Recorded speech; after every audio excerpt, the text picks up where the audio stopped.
6h15, isso. A gente volta pro pagode Vamos, Carol, eventualmente. põe ordem na casa. Vamos. Como eu tinha falado para vocês, eu não consegui ler, então vocês... Faz o nome de vocês. Mediem, por favor, eu estou aqui para aprender.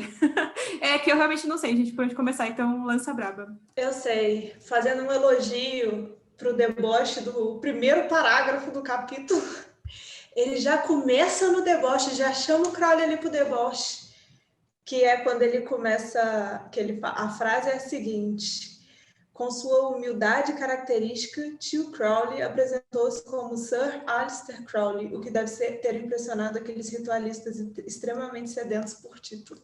Ele já começa ali na acidez, uma coisa assim. Eu gosto disso. Verdade. Eu gosto disso. Esse é o Crowley. Gente, só para lembrar de uma coisa, estavam falando aí de músicas vikings legais, eu vou deixar o link do Nano War of Steel, Norwegian Ragtown, para vocês curtirem depois. Que eu acho que é a melhor coisa viking já existente na face da Terra. Tá aí o link para vocês. E esse rito que o Crowley ensina existe mesmo, tá, viu?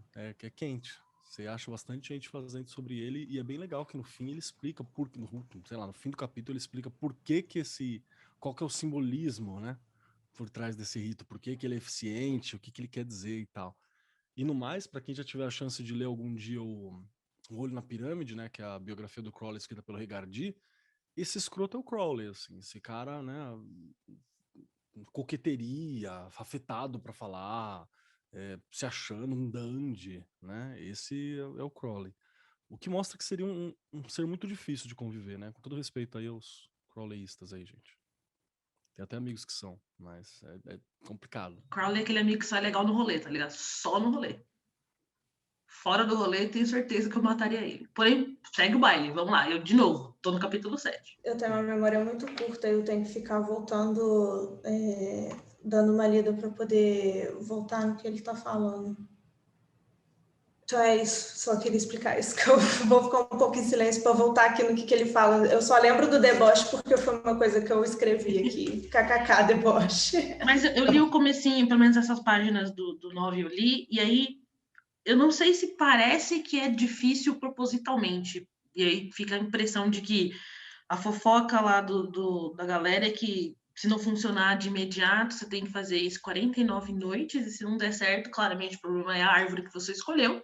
Então você escolhe outra árvore e começa de novo. Com o propósito dele. Mas esse não é o método que ele está querendo apresentar. Ele está contando história, fofoca, de outros métodos, e depois ele vai começar a apresentar o que o xamanismo freestyle entende sobre esse rolê. Entendi. Não, porque eu já estava aqui falando, eu quero ler o capítulo 9, não sei. Não, isso aí é só para dar uma fofoquinha e falar, pode ler. Existem várias coisas que dá para fazer isso, mas vou te mostrar uma aqui maneira. A ideia é mesmo mostrar que existem muitas formas de fazer, e muitas delas terrivelmente chatas e complicadas e com muita coisa que não é necessária, né? Mas tudo bem, a grande sacada é que qualquer coisa ritualística do período do Crowley, qualquer coisa da Golden Dawn, ela é essa encheção de saco, assim, ela é a parafernália e às vezes sem explicação. É o rolê que a gente sempre brinca do cinto de couro de leão, né? Que tem que ser ele para você evocar a questão da Goethe. Por quê? Porque tem um símbolo do poder de ter possibilidade de reinar sobre, que você está se colocando ali como o senhor da porra toda, né? O cinto é para poder travar a respiração, para você endireitar as costas, você ter a coluna ereta, para a respiração ficar mais curta e mais centrada. Mas ninguém fala isso, só fala ponha um cinto de couro de leão, né? É a mesma coisa aqui, não explica o porquê do processo, né? Só fala que é assim que é o processo. E é essa a grande crítica, por exemplo, ao rolê, crítica moderna, hein?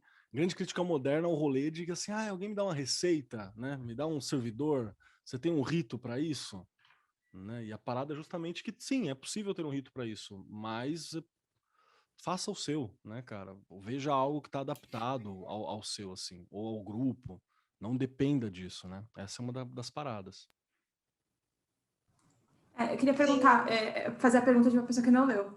Mas essa coisa toda é tipo usar a parte estética como uma muleta para garantir que vai dar certo, para você tentar enganar o teu... Pro Crowley é. Entendi. Mas pra galera que tentar fazer, você não tem sentido, porque você não tá entendendo o simbolismo daquilo. Você não entende o processo daquilo. Então, provavelmente, talvez funcione na base da fúria e do acaso, né? Mas não funciona porque a técnica é eficiente. No fim ele vai falar, né? O que é para você colocar esse pentagrama invertido, tal, numa árvore, pá. Aí, por quê? Porque 40 e tantos dias você se relacionando com a árvore, você vai começar a prestar atenção nela e parar de ver ela como só um objeto e uma árvore. Afinal, você foi visitar 49 dias. Você não vai visitar 49 dias a sua mãe. Você não vai fazer isso. Se você for fazer isso com a árvore, você vai começar a notar coisas nela, tornar ela mais importante, perceber coisas, você vai se forçar a perceber coisas ali que não deveria, ignorar outras coisas que você normalmente vê. Né? E tem toda a questão de que está mostrando para o espírito, ele está colocado para baixo, a matéria está posicionada para cima, as luas para falar que é uma manifestação dentro de um aspecto mental, né? Dentro de Êxodo, né? Da esfera da imaginação. Então você tem toda uma questão ali que dá para interpretar, mas que acaba fugindo quando alguém está só reproduzindo o rito, né? Quando você está fazendo isso sem entender o sentido, quando vira uma reza sem sentido. Né? Essa é uma das paradas. Será que não tem a ver com a questão da autoridade? Porque enquanto você foi falando, eu lembrei daquele livro do Jodorowsky, que eu acho que é Psicomagia. E aí ele indicava as coisas para as pessoas, tipo assim, coisas aleatórias. Tipo, você veste uma roupa vermelha numa sexta-feira, não sei o quê. E aí a pessoa ia fazer e resolver o problema dela. Mas era um lance de... Só ele sabia o significado daquilo. A pessoa não tinha ideia, mas ela fazia e dava certo. Por causa da autoridade dele também. E ele falava essa coisa de deixar um ar de mistério, assim, na coisa também. Era tudo meio proposital, assim, eu acho. Eu acho que até tem um pouco... Lembrei. Acho que tem um pouco sim, viu, Will? É que no caso do Jodorowsky é um cara que, tipo...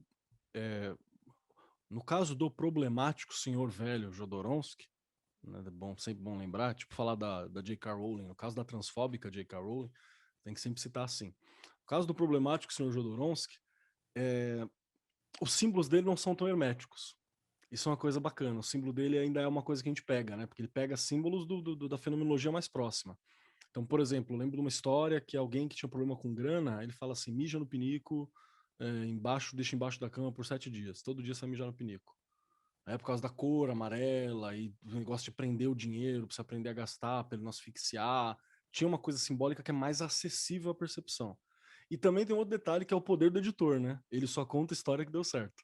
As outras, sei lá, 3.500 histórias que foi uma merda, né, não estão lá colocadas, né? Isso é um outro detalhe muito importante. Mas sim, tem a questão da autoridade. Só que eu acho que não tá colocado aqui do tipo, faça isso.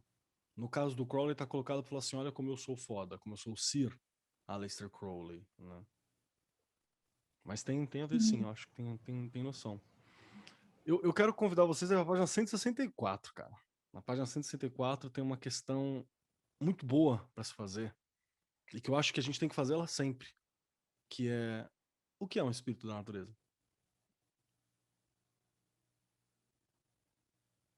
E aí? Gente, eu não li, vocês têm que falar. Se vira. Mentira, eu li esse pedaço. Não. Eu li só esse comecinho, realmente vou abandonar vocês daqui a pouco. Mas quando ele perguntou, eu me fiz essa pergunta, tipo, o que eu entendo como espírito da natureza? E eu percebi que eu não tenho uma percepção que é minha.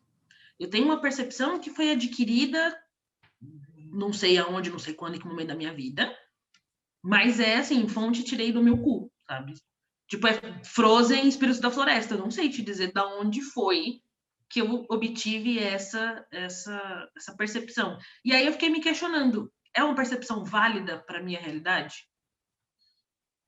Vocês pararam para pensar nisso? Primeiro, da onde você tirou essa percepção e encaixa no seu paradigma? Porque claramente não encaixa no meu. Eu fiquei pensando, mas assim, gosto desse rolê, tá ligado? Hippie.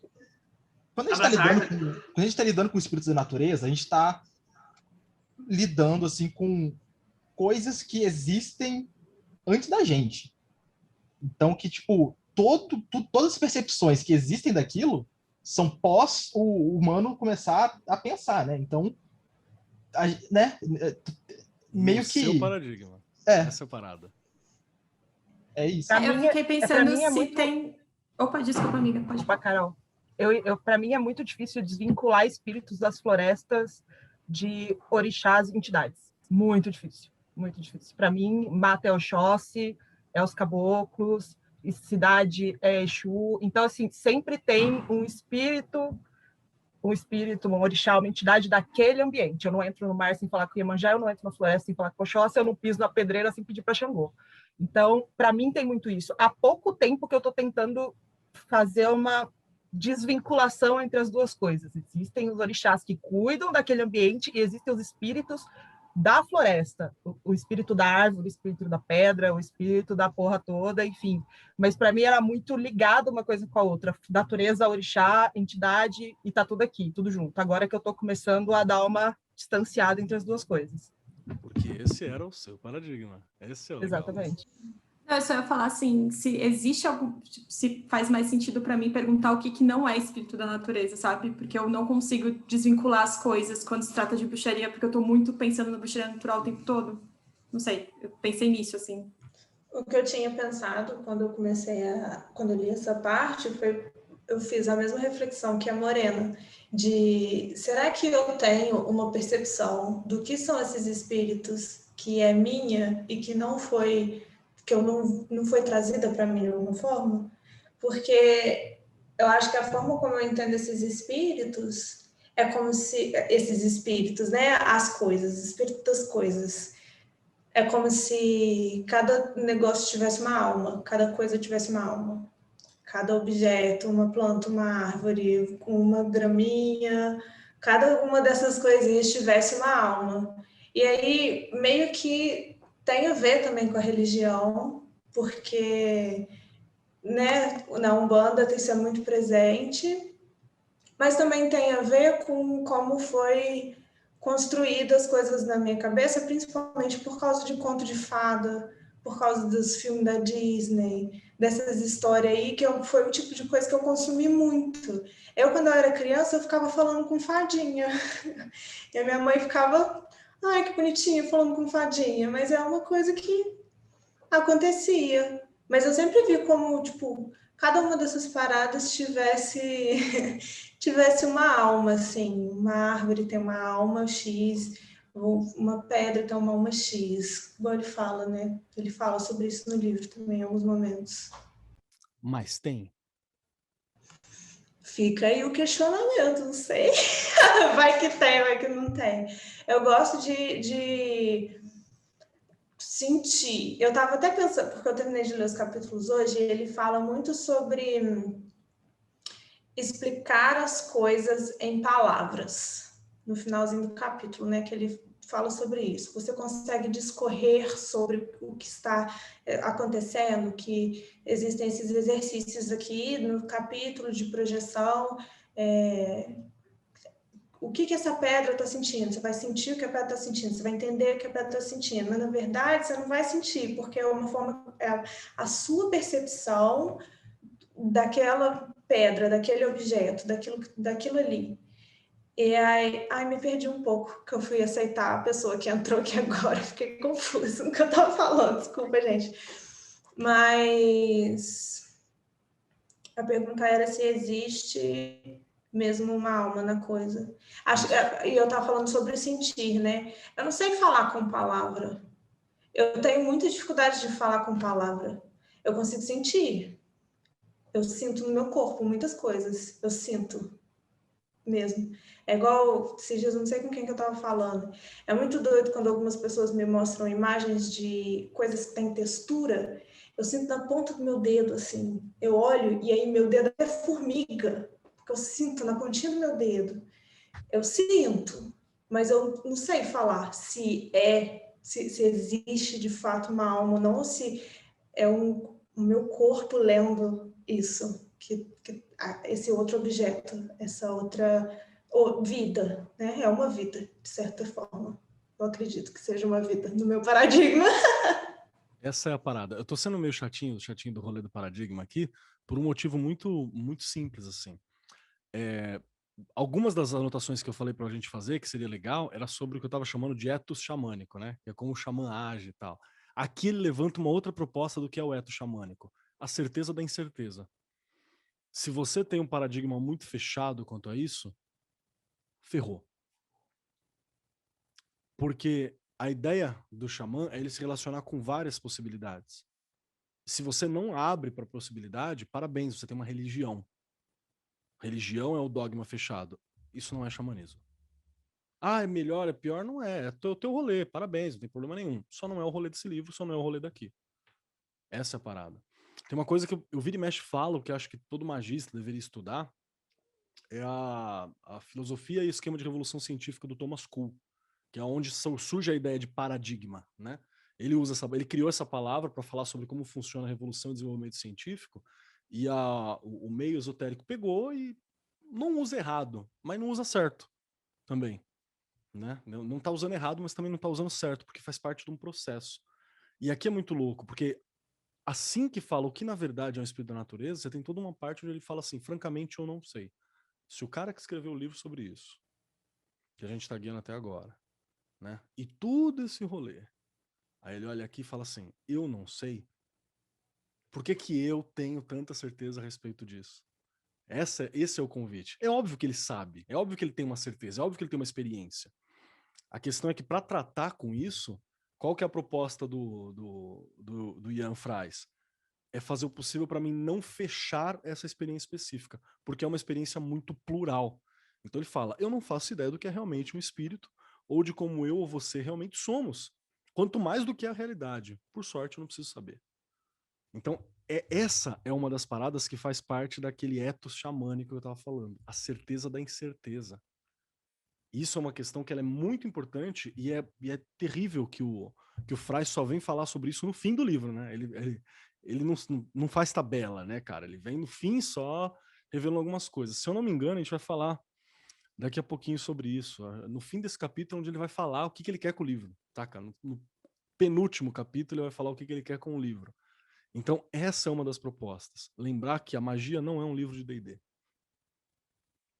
Né? E eu teve um Magicando recentemente, onde alguém perguntou uma parada sobre magia, eu comecei a categorizar e tal.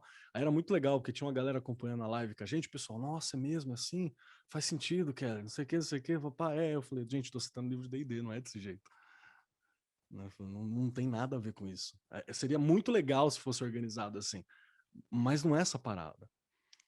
É claro, e ele fala, claro que há muitas explicações para o que os espíritos realmente são. Tem muitas formas. E ele fala que o modelo popular no norte da Europa diz que o espírito da natureza é uma expressão da força vital. Né? Então, mostrando que é uma forma dogmática. O que é um modelo? É uma forma dogmática de ver e interpretar a realidade. E aí que o rolê do cu é importante. Né? Então é uma forma dogmática, é uma forma que está fechada. Você criou um dogma, você criou uma certeza sobre aquilo. E é uma certeza indiscutível. Se você discutir, você está errado, ou você monta uma seita, que é uma separação, uma outra forma de interpretar aquele dogma. Né? Essa é a proposta. Então, por isso que eu acho que o cu seria uma coisa que encaixava muito aqui nessa questão. E eu falo isso porque assim, você pode vir falar, ah, não, mas é uma parada que existe antes da gente. Será? Será que não só tomou essa forma porque a gente existiu? Vou dar um exemplo no rolê do orixá, que a Cami citou. Todo orixá ele é tido como uma força da natureza, quase um anjo da natureza que está colocado. Mas ele também é um ancestral místico. Ele é alguém que viveu, que deu forma para ele.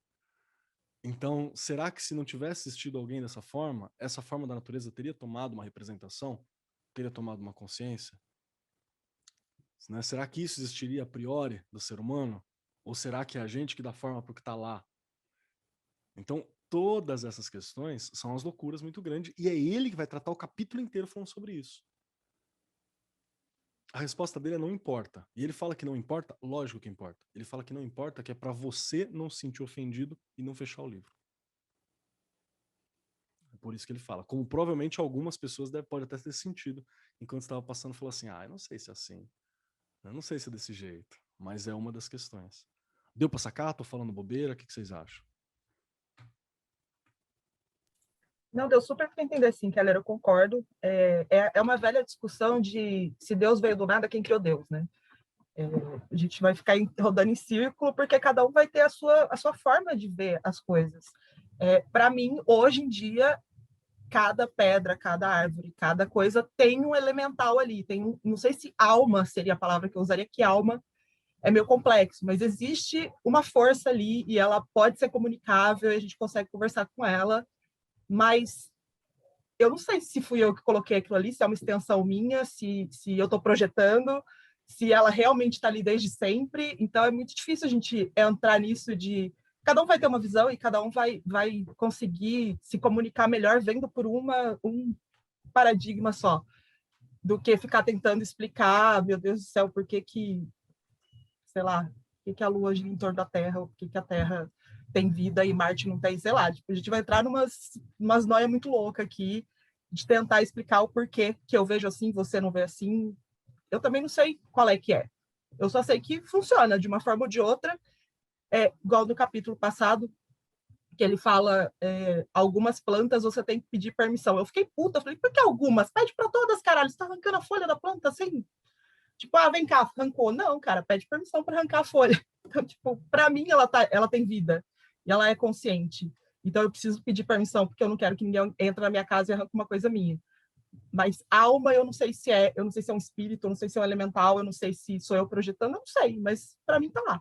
E é uma coisa também que ele fala muito, ele fala até no final desse capítulo. É isso, é a individualidade de cada um. Ele está ensinando a gente a perceber as coisas pelos nossos olhos, a ter uma percepção própria, uma coisa nossa. Essa tua fala foi tão perfeita que é justamente o que ele fala, que assim, provavelmente se você chegou nesse livro, você chegou com um dogma. Você chegou com um paradigma fechado. E aí a parada dele é justamente falar assim, ó, bacana que você chegou aqui com um paradigma. Eu não sei qual é, e eu quero dizer que ele não me interessa, eu quero dizer que eu caguei e andei pra ele, e eu quero dizer que o principal seria você construir qualquer a tua estrutura de narrativa com relação a isso.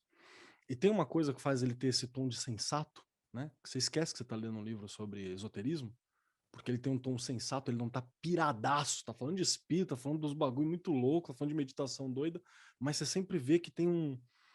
Para quem é ligado a textos acadêmicos, você sempre vê que ele tem uma fundamentação na materialidade, né? Ele nunca tá perdidaço demais, tipo, sei lá, se ele é Mirella a qualquer coisa lá, sabe uma coisa que você olha e fala, gente, calma, volta aqui, querida, tá parecendo o padre do balão voando. Não, volta aqui. E é justamente porque ele sempre lembra algumas questões. Ele fala assim, ó, não dá para saber se existe a priori, existe a posteriori, se foi a mente que criou ou não. Ele deixa intrínseco. Provavelmente foi a nossa mente que criou. Mas isso não quer dizer que seja menos real, não quer dizer que não funcione, não quer dizer que não importe, não quer dizer que a narrativa é inutilizada. E é isso que dá esse tom de sensato dele, né, ao longo do livro, que você fala, pô, bacana, bacana. E pelo contrário, ele fala que não tem problema. O Jodorowsky, para citar o Wilton, ele tem uma coisa fantástica, que ele fala que o problemático Jodorowsky, um senhor de 90 anos, desatualizado do planeta Terra, ele fala uma coisa muito bacana, dentre as coisas horríveis que ele fez na vida, ele fala uma coisa muito bacana que é falar assim, olha, se é uma farsa sagrada. Pode ser uma mentira, mas é uma verdade. É uma forma mentirosa de você contar uma verdade maior que ela, porque eu não tenho como contar isso. Então é muito doido, porque... E quando o Jodorowsky fala isso, é justamente num contexto de xamanismo, assim, um contexto xamânico de um culto, de um rito específico. Deixa eu pegar meu gato, gente, que ele tá maluco, assim, tá correndo de um lado pro outro, toda hora aqui. Vem cá, meu bem. O que você quer? Pronto, fica aqui. Mostra o cu pros colegas aqui. Pronto. E quem mais? Quem mais tem mais coisa pra falar aí? Vamos lá. Eu só queria acrescentar nessa coisa que vocês falaram, que eu notei que esse foi um capítulo que tem muitas perguntas, né? E eu senti que ele foi muito assim, vamos lá, vamos começar a criar o seu, assim, para além do que já foi. Nesse foi muito pesado, foi muito assim, vamos lá, eu quero saber qual que é o seu, qual que é a sua visão disso aqui, qual que é a sua visão daquilo ali, como que você faria isso? Ele é muito mais questionador, assim, pelo menos na minha visão, eu senti muito mais esse peso, assim, esse capítulo. Sim, cara. E se você prestar atenção também, esse capítulo é um capítulo muito chave pro texto, viu? Todo, no geral. Porque é onde ele revela várias coisas. Aqui você entende por que é freestyle, por exemplo, no título. Aqui ele explica por que é freestyle. Eu não tô ensinando o meu método, né? Eu tô falando... Eu não acredito, provavelmente, em boa parte do que tá aqui. Né? Ele põe em dúvida. E também é a primeira vez que ele vai falar sobre xamanismo, abertamente.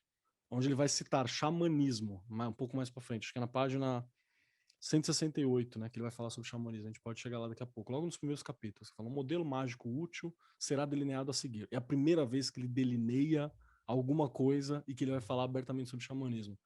E ele vai fazer isso na página 170 quase, 168. Então é muito louco. É aqui que é a hora que você entende o livro. No fim dele, né? Se eu fosse o editor dele, eu jogava esse capítulo, sei lá, pro meio, pelo menos, assim, que é pra galera fisgar. Mas isso é muito doido. Tem um outro detalhe também que ele fala de onde que veio a origem dos 4 elementos clássicos da magia ocidental, né? Que ele fala lá do Empedocles, que tinha esse modelo na filosofia grega, tá na página 165. Terra, água, fogo e ar, né? Da onde que vem essa origem. Tem mais um período onde ele passa um tempão falando sobre tipos de espíritos, né?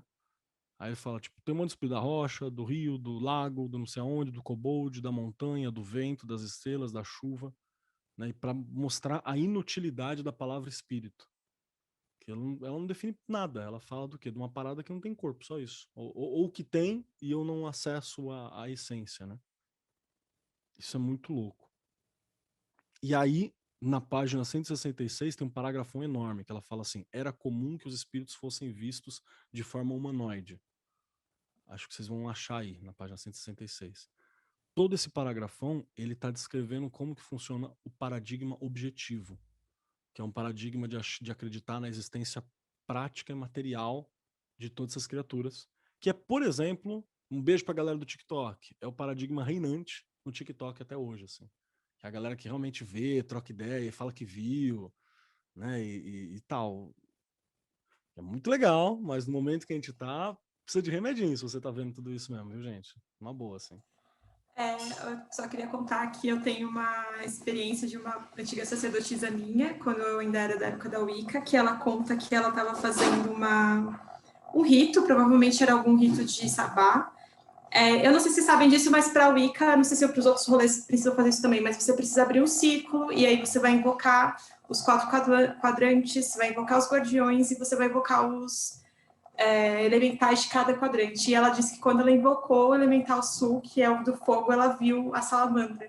E que parecia sei lá, ela descreveu de uma forma muito horrível, assim, ela ficou... Gente, ela deu uma surtada, assim, ela, tipo, deu uma afastada do rolê por conta dessa visão que ela disse que teve. Eu acredito nela porque ela tá realmente muito perturbada e tal, mas essa é o máximo que eu já quis ver alguma coisa foi até ela falar sobre isso e eu não sei.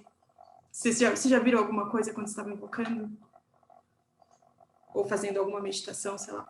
Eu sou péssima para ver coisas, mas é porque desde pequena eu sempre falei, tipo, olha só, espírito, você quer falar, fala, mas não aparece. Eu não quero ver ninguém. Se você quer, grita, faz o que você quiser, troca as coisas de lugar, mas não quero ver, por favor, eu vou assustar, vai ser horrível. Então eu sou péssima para ver coisas, eu não vejo nada. Eu faço muita visualização, a gente estava até falando isso no grupo mais cedo de visualização e tal. A minha imagem mental é claríssima, muito fácil de ver, de ter visualizações e de fazer viagens muito loucas, mas é muito engraçado que, tipo, quando eu faço meditação com o orixá não tem rosto, mas, tipo, tudo bem, o orixá geralmente não tem rosto mesmo. As entidades, elas estão sempre com a cartola baixa ou com com véu que eu não consigo ver o rosto delas. Então, espíritos que eu não estou acostumada a trabalhar, tipo espíritos da natureza e tal, eu não vejo nada. Eu não vejo nada. Se você falar para mim o espírito da árvore, eu estou imaginando o Zente de Senhor dos Anéis. As criaturão lá, as árvorezonas, tipo, zero. Então, aquelas árvores do Game of Thrones, né? Que tem aqueles rostos assim na árvore e tal. Sim, tipo, forma humanoide do espírito da árvore. Não, mano, isso aí é um ente querido, tá lá gigante, vivendo milhares de anos. Eu não consigo visualizar fácil esse tipo de coisas. Eu não sei qual é a trava que tem, que, tipo, não rola de jeito nenhum. Mas mesmo essa descrição tua e da Carol, da sacerdotisa dela, ainda estão no paradigma misto, não é o paradigma objetivo. O paradigma objetivo que ele está descrevendo aqui é a ideia de que se eu cavar buraco suficiente, eu vou achar o inferno físico. Eu vou achar o capeta sentado num trono torturando gente. Só cavar para a terra. Que é aquela história que vinha nos e-mails, que fizeram um buraco na Antártida, desceram o microfone e tinha gente gritando. Para que desceram o microfone no buraco na Antártica? Mas tem essa história. Essa é a parada. É físico. Se eu subir o Monte Olimpo, eu vou encontrar Zeus sentado lá em cima. Né? Esse é o rolê do paradigma objetivo. Se eu entrar na floresta, não vou ver com a minha tela mental, eu não vou chamar e vou ter uma visão e uma percepção. Eu está lá. Eu corro o risco de chutar uma pedra e sair um gnomo reclamando que eu chutei a casa dele. Você entendeu? Essa é a parada do objetivo. E ele vai pro objetivo justamente para dizer o quanto é extremo e o quanto funcionou por muito tempo isso, né? A gente já conversou no Magicando, no Mundo Freak e outros locais, que quando você vê no período medieval falando sobre o diabo, a galera acreditava que o diabo estava de volta e rodando. Se eu saísse à noite, eu ia dar de cara com ele. Assim. Ele estava andando pela Terra. Não há dúvida. E isso ainda está muito presente em muita religião, isso ainda está muito presente em muita gente do círculo, né? Hoje em dia, o paradigma energético substitui um pouco. Que aí o que eu falo? Essas coisas existem fisicamente, elas são reais, tão físicas quanto ela. Se eu cavar um pouquinho, eu acho um anão. Só que ele é feito de energia, não quer dizer que você vai ver. Mas ele tá lá. Mas você não vê. Mas ele tá lá. Então, o paradigma energético hoje, ela é uma evolução. Você tira o físico da ideia do paradigma objetivo das ideias, né? E aí ele propõe isso, né? E ele propõe uma outra proposta na página 167, que tá lá na maioria das velhas teorias sobre o mundo, papapá. Aí tem uma hora que ele fala assim, outra interpretação. Ele fala sobre paradigma psicológico. Que esse é hoje, entre muitos dos místicos, um dos reinantes, né? O Vinícius, por exemplo, ele sempre fala que é o paradigma mais utilizado dele e tal. É o paradigma que você pode utilizar sem surtar. Ele é o que tem mais segurança para que você talvez não surte no processo, assim. Posso dar uma lida para vocês? Que a gente fala assim, ó, outra interpretação interessante afirma que a realidade que nós percebemos é feita por nós mesmos.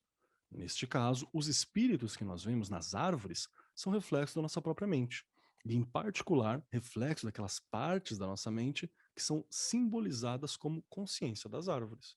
Se você evocasse, por exemplo, o espírito de um salgueiro, você efetivamente contataria a parte da sua mente profunda que responderia ao símbolo do salgueiro e se sentiriam familiares, com noções como água, cintilação, oscilação, curvas graciosas, e por aí vai, né? Galhos que se curvam, essas questões. Isso é o paradigma psicológico, e esse tem literatura científica sobre, né? Toda a questão simbólica do Jung bate aqui, todo o rolê que eu falei do outro maluco lá no último encontro nosso, esqueci o nome dele também, que é um cara... Bachelard? O Bachelard, é isso aqui, né? É essa piração. E é legal que o motivo do Ian Fries apresentar os dois é justamente para você olhar dois extremos e achar que nenhum dos dois encaixa bem em você. Que é para falar, você tem que achar qual do meio você tá, desse tuning, né? E aí depois ele propõe um paradigma misto embaixo. Que esse é muitas vezes aquele que a gente acaba utilizando, né? Que está no parágrafo, outras interpretações defendem que alguns espíritos, como os espíritos guardiões, totens, animais, aliados ou outras divindades, são principalmente expressões da natureza profunda. Mas do espírito da natureza existe mesmo. Então o cara cria um meio termo, assim, tem umas coisas que é da de você, tem outras que existe mesmo, tem outra que é parte você e parte existe mesmo. Né? Aí você fica meio, porra, beleza então, né? Mas por que isso? A questão é que o que é importante? E aí ele vem no fim desse parágrafo, assim, é muito importante, é muito mais importante a questão de que o contato com algum espírito, o que isso faz com você? Você aprende algo novo? Você desfruta do contato? Ele te inspira? Ele te assusta? Se causou alguma mudança, beleza, foi real. Essa é a parada que ele fala, ele dá essas duas divisões justamente para falar assim, como é que você sabe se foi real? Se fez alguma diferença, se não afagou o ego, se não foi só o que você queria, porque senão é imaginação. Dá para sacar? Quem discorda, por favor, me xingue. Eu não quero discordar, eu quero colocar só mais um embasamento, um pouquinho de embasamento científico a mais do que você já colocou, que é William James nas variedades das experiências religiosas.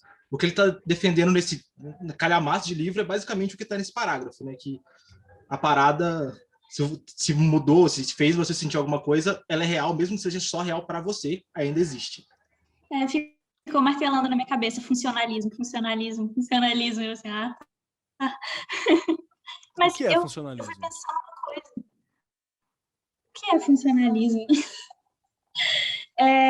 Vem das teorias da psicologia, né? Acho que veio depois do estruturalismo, se eu não me engano, mas veio dessa questão de não tem a ver com as coisas das estruturas mentais, tem a ver como a gente usa isso, tem a ver como isso se expressa na sua vida. E eu acho que o William James foi um dos grandes nomes, assim, que surgiu dessa galerinha. Mas eu fiquei pensando, enquanto você estava falando do espírito da árvore, da pedra, não sei o quê, me veio a palavra atavismo, se não tem um pouco a ver, assim. Eu não sei se tem, mas me veio. O que vocês acham, gente? O que é atavismo? É o rolê do SPER. Eu sei muito pouco. Eu sei o suficiente para surgir na minha cabeça, atavismo. Mas eu acho que tem alguma coisa a ver com...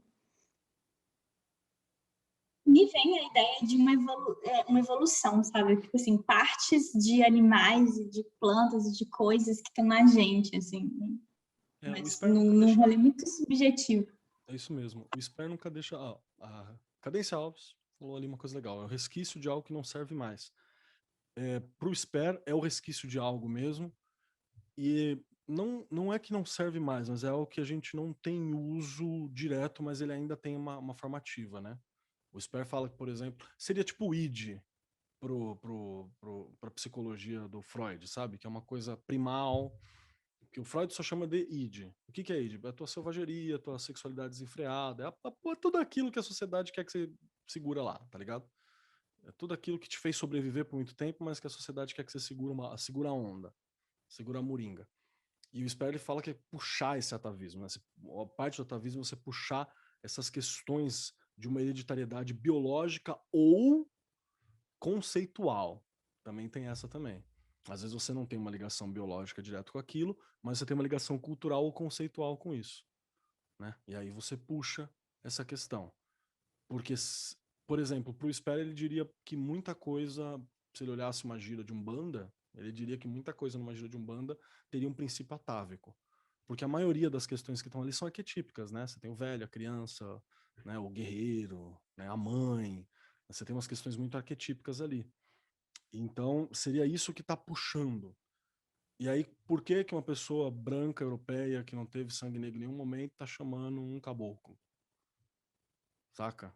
E aí, por quê? Porque ela não está chamando pro SPER, seria assim, não está chamando necessariamente o caboclo, entidade caboclo, está chamando uma energia específica que está respondendo dessa forma por causa do espaço cultural onde está colocado. Já estou dando uma extrapolada no SPER nessa fala, mas seria uma das formas de olhar. É essa coisa primal, né? Que o xamanismo vai usar muito e que o SPER usava muito. Tipo, tem a força de um tigre. Não quer dizer que ele foi um tigre no antepassado, né? Mas quer dizer que algo que o tigre tem, ele também teve lá atrás, ele consegue ressuscitar isso, de uma certa forma. Mas vamos lá, quero ouvir mais. O que vocês acharam dessas ideias dos paradigmas aí? Quem se ofendeu? Quem concorda? Quem discorda? Eu tenho muita sensação de que quando ele coloca coisas do paradigma psicológico no livro, ele fica num lugar muito confortável para poder, porque é o que é a parte lógica do rolê, né? E aí eu fico meio assim, faz sentido algumas coisas, eu entendo, mas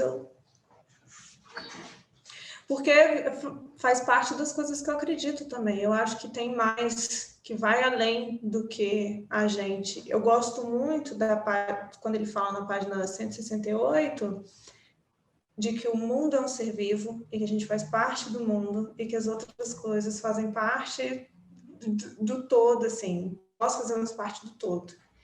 E ao mesmo tempo, cada um tem uma individualidade, um jeitinho, mas tem seu papel ali dentro do todo, do mundo que é ser vivo.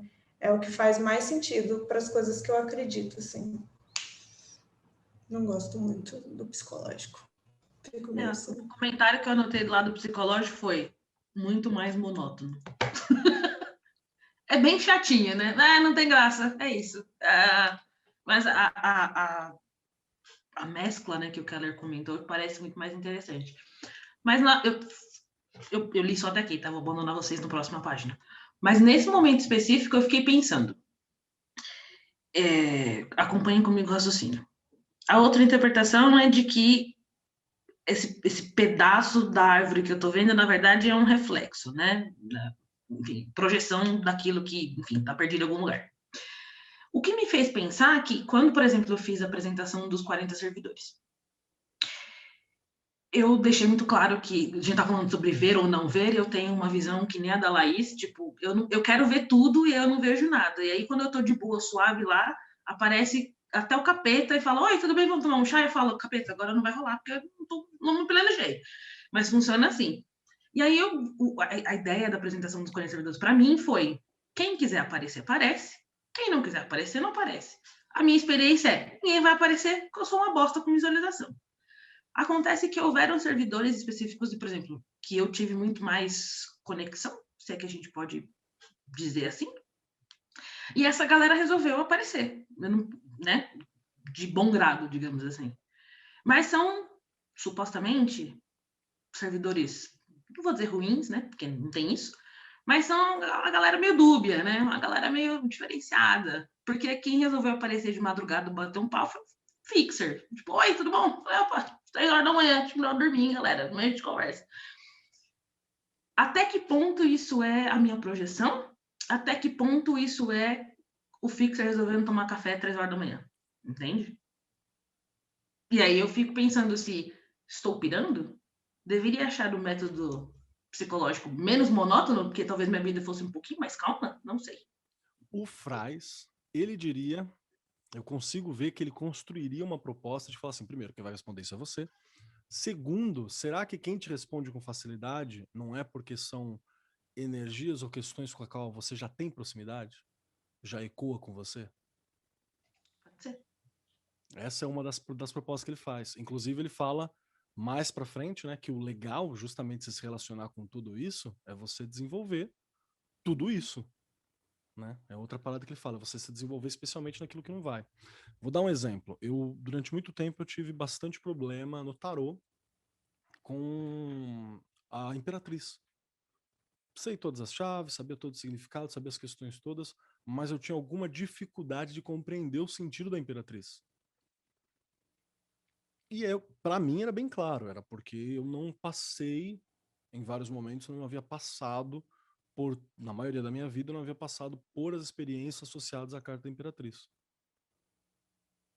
E aí, em um determinado momento, dando aula de tarô, eu percebi que na verdade não é isso. Na verdade é que eu passei por todas as experiências, porque eu tô vivo. Viver é passar por toda a desgraça, todas as coisas boas e toda a maravilhosidade, por aí vai. Mas eu não nomeei como imperatriz algumas das experiências que eu passei porque não eram tão objetivamente ligadas. As coisas que a gente consegue ligar muito mais facilmente, elas vão ressonar melhor. Né? E isso é psicologia, né? O Will tá aqui, a gente sabe essa parte do rolê, aquilo que você identifica, que você bate o olho e que você identifica. Que você vai ter duas escolhas, né? Inclusive, ou você entende como parte sua, ou você renega e os dois modos a reforçar. Né? Então é bem louco isso. O Frais ele puxaria para esse lado, eu acho. Eu não concordo com ele 100%. Eu acho que faz muito sentido porque é um sistema bem fechadinho e é um sistema para nossa era.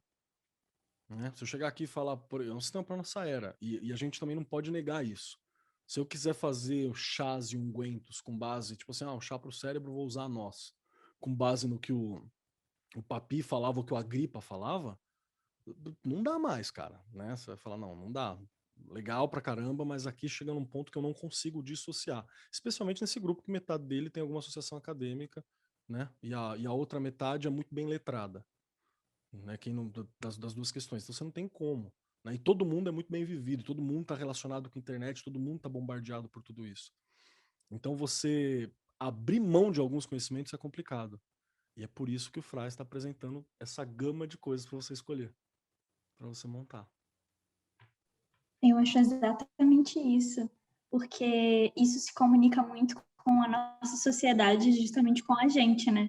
Então é muito mais fácil da gente entender e até de aceitar. E mesmo as pessoas que não aceitam, que falam, paradigma psicológico. Aí chega, acontece alguma coisa, a pessoa fica, ai, pera, será que eu tô ficando doido?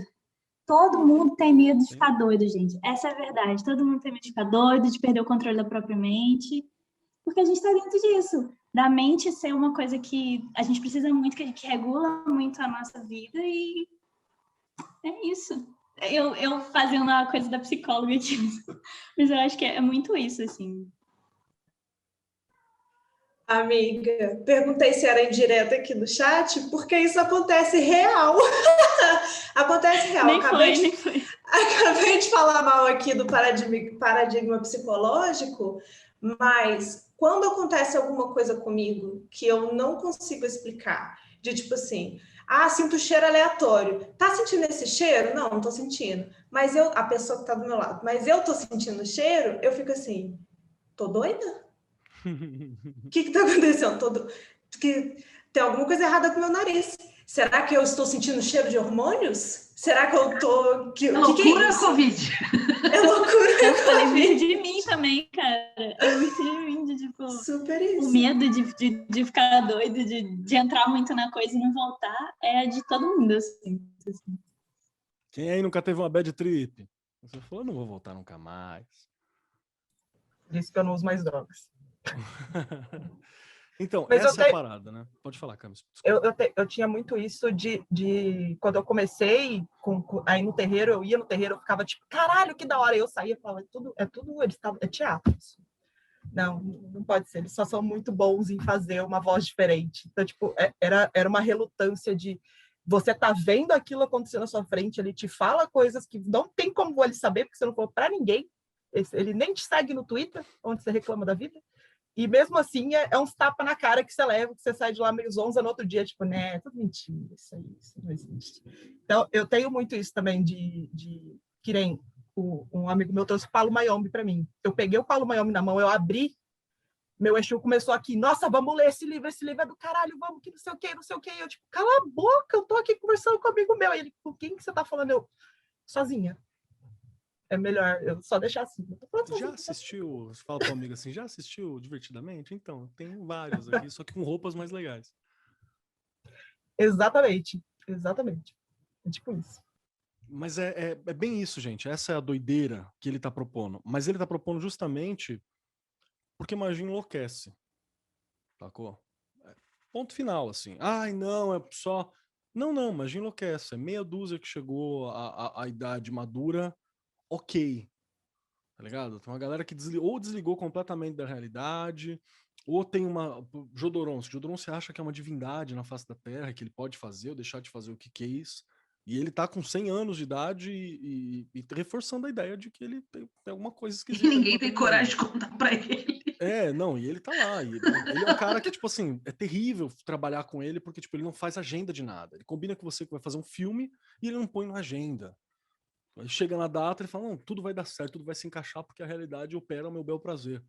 Sacou? Pirou na Batatinha faz tempo, assim. Crowley pirou na Batatinha. Acho que o cara que menos pirou na Batatinha, por isso que eu acho que tem que ser estudado, né? É Poxa, o tiozão do... Fez as perguntas lá, esqueci o nome do cara, Telemita. O do Cat? Do Cat. O do Cat é o que menos pirou na Batatinha. O resto foi tudo pras ruelas. O Carson, fantástico, adoro o que o Carson escreveu. O Carson pirou loucamente, tá pirado no... Aquele abraço pra esposa dele que é brasileira, gosto muito de vocês e tal, mas desculpa, não tá dando não. Daqui de onde a gente tá vendo, o bagulho tá muito doido. Então, assim, ele, né, é o outro olhar. Então, assim, magia pira. Quanto mais rápido você aceitar isso, melhor. Pire com consciência. Fazendo um parêntese, falando de magia pira, eu tava lendo uma biografia do Jack Parsons, eu tô chegando agora nas partes que ele começa a fazer os rituais pra Babalon e que é tudo, tipo assim, já tava tudo dando errado, mas nesse momento tudo começa a dar muito mais errado, né? E ele pirou legal, ele, né? Parsons... E ele nem entrou tão fundo, assim, em magia, nas paradas, né? Que ali nos Estados Unidos o Crowley dava uma barrada no que podia chegar da Astro Argento, né? O Parsons, aguarde novidades sobre o Parsons em algum momento aí. Deixa eu ter tempo para escrever sobre ele. Então, o Parsons é outro cara. Então, assim, magia pira. O que ele tá falando aqui é dizer que uma das formas de não pirar tanto é de você ter um sistema que ainda tenha um pé no chão e que ele tenha válvulas de escape para você compreender. E assim, pira tudo. Quantos religiosos você não viu que piraram na maionese? Assim, piraram loucamente, tá travando uma batalha do bem contra o mal. Sacou? Que você fala, não é batalha do bem contra o mal, meu amigo, é pagar a conta e conseguir comer. Você entendeu? Essa é a parada. Não, mas a galera pirou loucamente. Essa é uma das propostas dele. E aqui tem um momento onde ele deixa vazar, tá? Se você chegar um pouquinho mais para baixo, ó, ela fala que ele fala sobre a hipótese de Gaia, né, na página 168, né? E ele fala de novo do etos xamânico, a primeira vez que ele vai falar sobre xamanismo, né, que ele vai falar sobre o termo xamanismo, ele vai usar a teoria xamânica, que é uma entidade viva e tal. E ele fala que essa ideia não é nova no fim do parágrafo, né? Você tem isso em várias cidades primitivas, entre aspas, na maioria das teologias xamânicas e na Gestalt maatiana, de Naton, né? E na hipótese de Gaia. Gestalt maatiana é uma das formas de prática e de compreensão mágica da sociedade esotérica que ele participa. E não tem o nome Gestalt à toa. A ordem de Maat, ela trabalha com uma forma de psicomagia, de certa forma, para usar o termo. Não a do Jodorowsky, mas ela trabalha com uma forma desse campo. Por isso que ele fica tão à vontade nesses temas. Né? E vamos lembrar que a galera é alemã, né? Eles são alemães, são nórdicos, né? Essa é a galera que tá ali. Então, não foge dessa linha do racional. Por isso que a gente sente falta, às vezes, falta um terreiro, né? Na mão desse cara. E Gestalt está associado à questão de comportamento. Por isso que várias vezes ele fala para você fazer coisas. Você não tem só que estudar coisas, tem que fazer coisas. Então vá para o mato, conversa com a pedra, faça coisas, né? Novamente, temos psicólogos entre nós muito mais capacitados para falar sobre Gestalt do que eu. Continuemos. Eu achei que os exercícios eles estão super voltados para o paradigma psicológico. Eu até cheguei a conversar com a Will sobre isso, que ele conversar assim, né? Comentei. É como se ele estivesse falando para a gente fazer um exercício de projeção de quem a gente é nas coisas, na árvore, na pedra e no que está em volta, assim. Aí eu achei interessante, apesar de eu ter a minha crítica, mas eu achei interessante porque não sei se eu vou conseguir formular o que eu estou pensando agora, mas eu gostaria que tentasse, porque eu acho que você está numa linha muito legal. Vou ser contraditória um pouco por ter criticado, né, o paradigma psicológico, mas eu acho que as coisas fazem parte do todo que está na natureza, que está à nossa volta, é um pedacinho da gente mesmo, eu acredito nisso, né?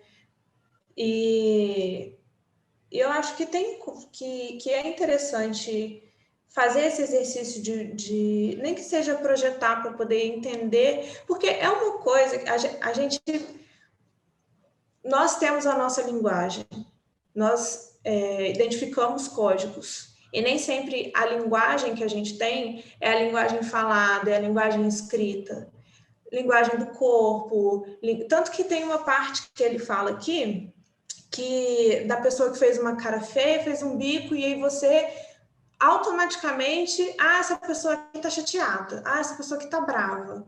Porque é um tipo de linguagem, é um código que a gente recebe como linguagem. Então, às vezes a gente tá certo, às vezes não. A pessoa que vai falar pra gente se é realmente ela, porque eu não tô dentro da cabeça da pessoa para saber se ela tá brava, mas existe essa percepção dentro da gente, porque de certa forma a gente se identifica ali, né?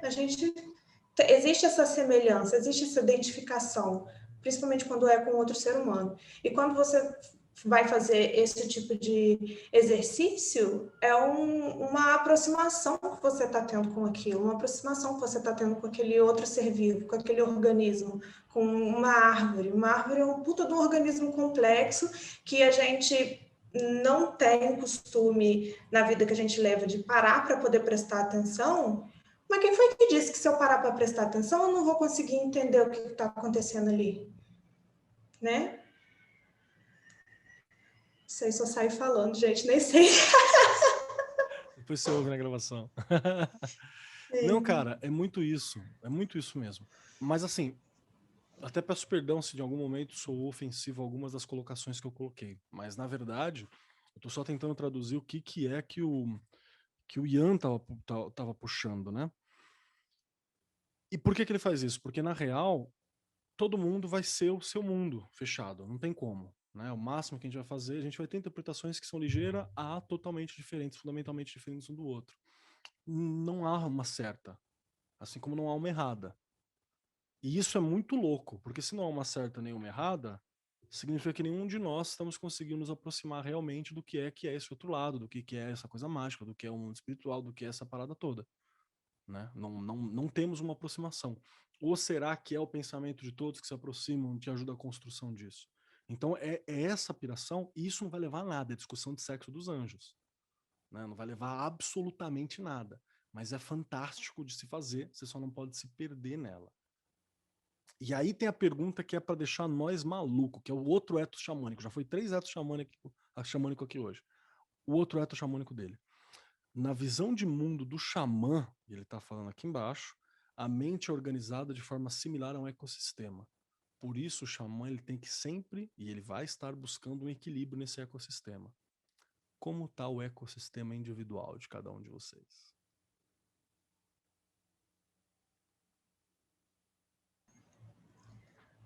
Pandemia, né? Vamos dar esse desconto que estamos numa crise mundial, né? Então, Sim. mas assim, tá uma zona, né? Tá todo mundo zoado. Se você perguntar para alguém e a pessoa responder tô bem, ela tá mentindo, ela não entendeu muito bem onde é que ela tá vivendo. Porque Isso é tão real que esses dias alguém me perguntou, eu falei, não, acho que eu tô bem, entendeu? Acho que para alguém que tá numa pandemia, que tá trancado em casa, tá fazendo TCC, trabalhando, feito uma filha da puta, eu acho que eu tô ótima. Aí eu tive que sair de casa para comprar uma panela, quase tive uma crise de ansiedade, porque tinha pessoas perto de mim. Falei, meu Deus, eu não tô bem, eu achei que eu tava bem, mas eu tô bem aqui dentro. Entendeu? Colocou o pezinho lá para fora, desmorona tudo que a gente construiu e seguimos assim. Então, durante a pandemia, ninguém está bem, não é mesmo? E eu acho também que, independente da pandemia, a gente sempre tem questão, né? Que a gente dá uma enterrada, que a gente precisa de revirar a bagunça, dar um jeitinho no quarto. Então, é uma coisa que a gente sempre tem que estar olhando, independente de estar numa pandemia ou não, que é algo que complica 500% a nossa vida, principalmente aqui onde nós estamos, né? Brasil, pá, aquele papinho. Mas, papinho não, né? Ficou meio estranho isso aí que eu falei, mas vocês entenderam. Mas eu acho que equilibrar, né? então, essa é a parada, porque o xamã ele sempre vai trabalhar na perspectiva de cura, inclusive de equilíbrio, né? Essa é uma das propostas, que para falar sobre uma outra coisa lateral para quem quiser estudar, é todo o conceito do que é a medicina Ayurveda. Ela é exatamente isso, você achar um equilíbrio, né? E que não é uma medicina funcional. Que a nossa medicina é medicina o quê? Funcione. Para quê? Para trabalhar. Você não tem que estar bem, você tem que estar funcional. Essa é a parada, para trabalhar. A medicina Ayurveda não, você tem que estar ok para viver. Né? Essa é a parada, ok para viver. E aí, por que ele está puxando essa questão? A magia, no geral, pop, que a galera tem acesso, que todo mundo acessa, ela vem como arma dos despossuídos, ela vem para que coisas sejam feitas. Mas a gente tem usado muito pouco ela para organizar o mundo interno, ou para se corrigir, ou para se entender. É essa que é a parada. Tudo bem que estamos numa crise mundial, tá tudo certo, não é nem essa a questão. Mas aí um parágrafo um pouquinho acima. Cada uma desses seres é muito especializado em fazer um trabalho específico, tanto por si mesmo quanto pela biosfera. Tô falando do todo, né? A saúde do todo depende da cooperação equilibrada de todas as entidades. E ele tá falando isso, pode estar falando da biologia, pode estar falando do seu corpo, pode estar falando do astral, pode estar falando do mundo, pode estar falando de qualquer porra. Mas essa é uma das coisas que a gente não se preocupa. Por que é importante saber qual que é teu paradigma? Por que ele é importante? Que é para você organizar esse mundo interno, essa lógica. E por que eu falo que é importante você conhecer a proposta de paradigma do Kuhl, do Thomas Kuhl? Que é para você entender que paradigma não é fechado. A ciência não é fechada. O paradigma da ciência ele é móvel ao longo do tempo. Né? E aqui tem uma galera que se agarra à questão de paradigma como se fosse identidade. né? E isso acho muito louco, uma galera da magia do caos se agarrando ao paradigma do caos com identidade. E, cara, é exatamente isso que você não deve fazer. Acho fantástico como você leu e entendeu tudo errado. É incrível, assim, que é justamente o que não é para ser feito, né? Ao invés de olhar para tudo assim, pelos seus eus mortos, né? Do pico dos seus eus mortos, não, você tá vestindo a roupa do zumbi do cadáver dos seus eus anteriores, assim, dizendo que ainda é você. Essa piração é o que ele tá puxando aqui. Por isso que eu acho que esse capítulo ele é tão forte. Porque ele tem uma cobrança na entrelinha. Né? Qual foi a última vez que você parou para organizar teu mundo interno? Como que você vai fazer cooperar orixá, com o espírito da floresta, com Deus, com entidade do budismo, com não sei o que, com a parada toda que você está vendo? Ah, não, eu não vou sincretizar eles, não vou sintetizar. Tudo bem, não tem problema. Mas como você faz o chaveamento, então, de troca, já que você quer viver tudo isso? Né? Qual que é o chaveamento para fazer essas questões? É só você ter uma organização. A Cabala brilha aqui. Né? Que ela faz muito bem esse chaveamento, inclusive. A Carol tá tendo uma parada ali. Nossa, tá com a mão assim na cara. Não, eu tô pensando em várias coisas. Que susto. Compartilha com a Não, gente, mas nada bem estruturado o suficiente para que eu consiga passar, assim. Eu vou precisar de um tempo para pensar. Fala em contra, fala que é loucura, pode falar. Então, eu coloquei ali no chat, aí eu vou compartilhar aqui, que os meus últimos trabalhos, que eu tenho feito, alguns trabalhos mágicos, são meio que para organização interna de questões, né? Questões que estão me acontecendo.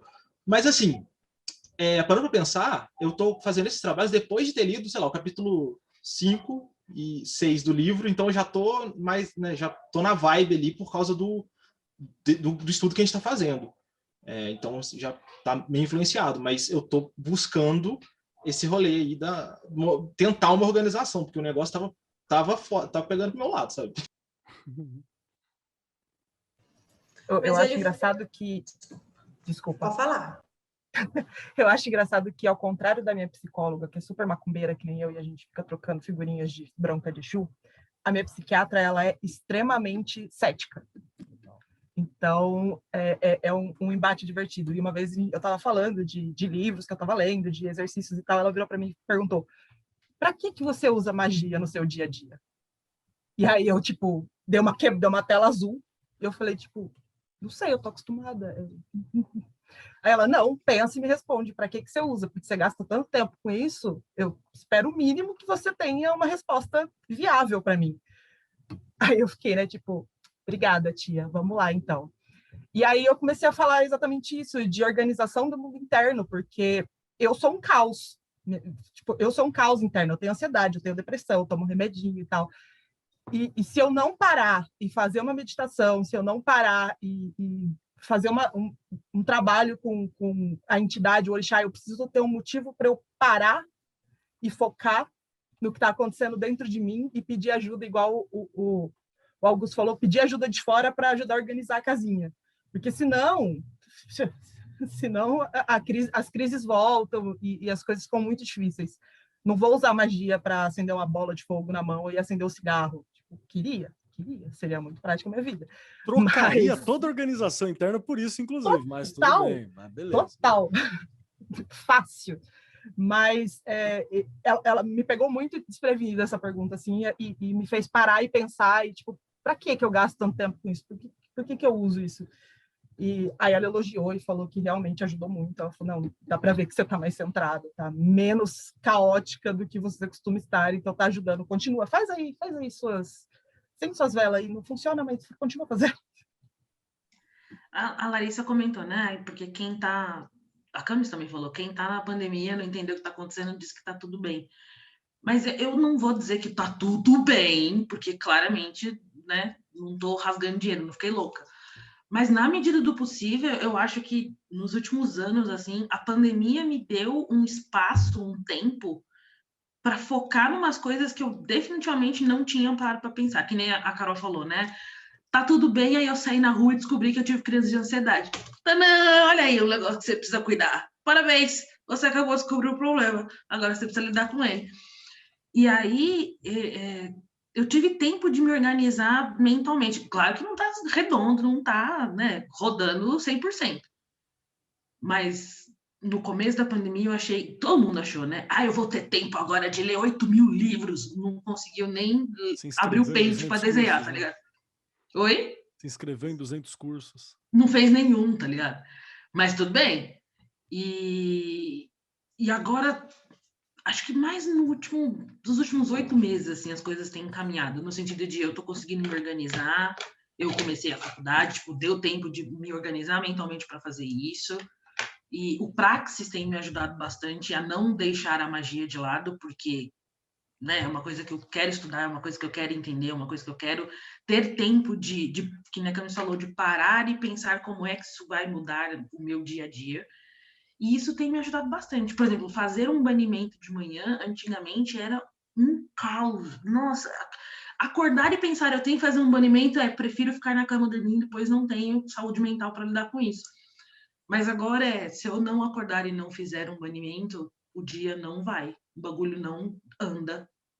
Eu não sei o que rola, mas eu preciso desse momento para mim. Acho que para alinhar as paradas aqui dentro, assim, sabe? Botar as coisas em ordem. E aí vai.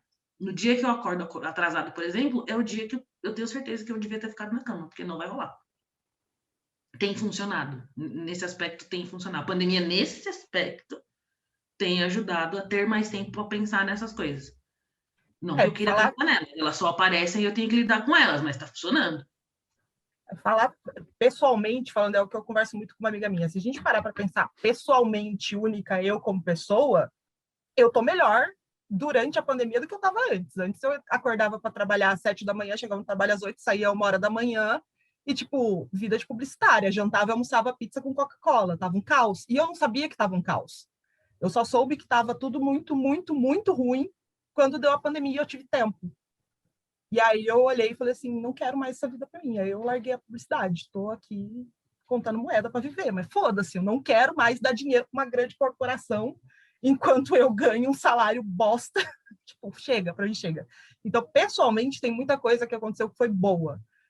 Quando a gente abre esse pessoalmente e começa a olhar para o vizinho e começa a olhar para o lado, aí a gente começa a sentir o impacto de muita coisa. Então, aí você fica numa dualidade muito, muito filha da puta, de tipo, caralho, mas eu tô de boa. Só que eu não tô tão de boa assim, porque se eu saio na rua e eu vou ver a galerinha na Roosevelt fazendo festa, eu quero jogar uma bomba no meio deles. Então, eu não estou tão de boa assim quanto eu achei que eu estava. Então, tem muito essa dualidade. Eu pessoalmente, Camila, pessoa física, tenho essa dualidade dentro de mim de, tipo, beleza, eu estou no momento bom da minha vida porque eu decidi o que eu não quero fazer, eu preciso achar o que eu quero, mas o que eu não quero eu já descobri, já é ótimo. Com o mundo tá uma bosta, eu quero tacar fogo em tudo. Tem, tipo, duas vozes. Antes de vir aqui pro encontro, eu tava conversando com a minha prima, fui tomar cerveja na casa dela e tal. Ela tá vacinada, eu também, tá, gente? Calma, tá tudo bem. E aí a gente estava discutindo entre mil assuntos, eu falei para ela, eu penso em ter um filho, e aí eu colocaria esse filho numa escola particular, porque eu tenho dinheiro para colocar esse filho numa escola particular? Claro. Mas se eu não colocar esse filho numa escola pública, como é que a escola pública vai mudar, entende? Tipo, se eu não estou revoltada, eu estou errada. Se eu não estiver pistola o tempo todo, bicho, eu não estou vivendo do jeito certo. E aí eu fico pensando... É isso que eu ia provocar, cara. Porque se eu tô, como porque assim eu você tô não tá bem, bem que quer jogar uma pedra nas pessoas? Você tá bem sim. Entendeu? Então, tipo, eu tô bem, mas eu só sei que eu tô bem porque eu olho e eu sou capaz de me indignar com uma série de coisas que estão acontecendo, tá ligado? E uma série de coisas que, tipo, antes da pandemia, não vou dizer que eu tava cagando, porque não dá, né? Eu moro no Brasil, se eu ligar o jornal, espreme e sai sangue. Mas eu não tinha parado para me atentar que eu estou cada vez mais pistola e cada vez mais ciente do que eu preciso fazer, entende? Tipo, se tivesse, eu não tô alienada, por mais alienada que eu gostaria de estar, não estou.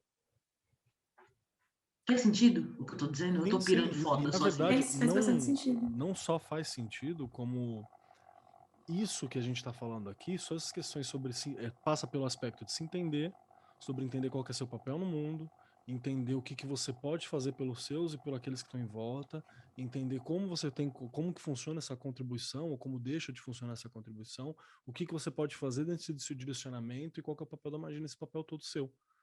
o nome disso é grande obra. Essa é a grande obra clássica da magia zenovista que muita gente critica, que a gente critica desde o começo, inclusive.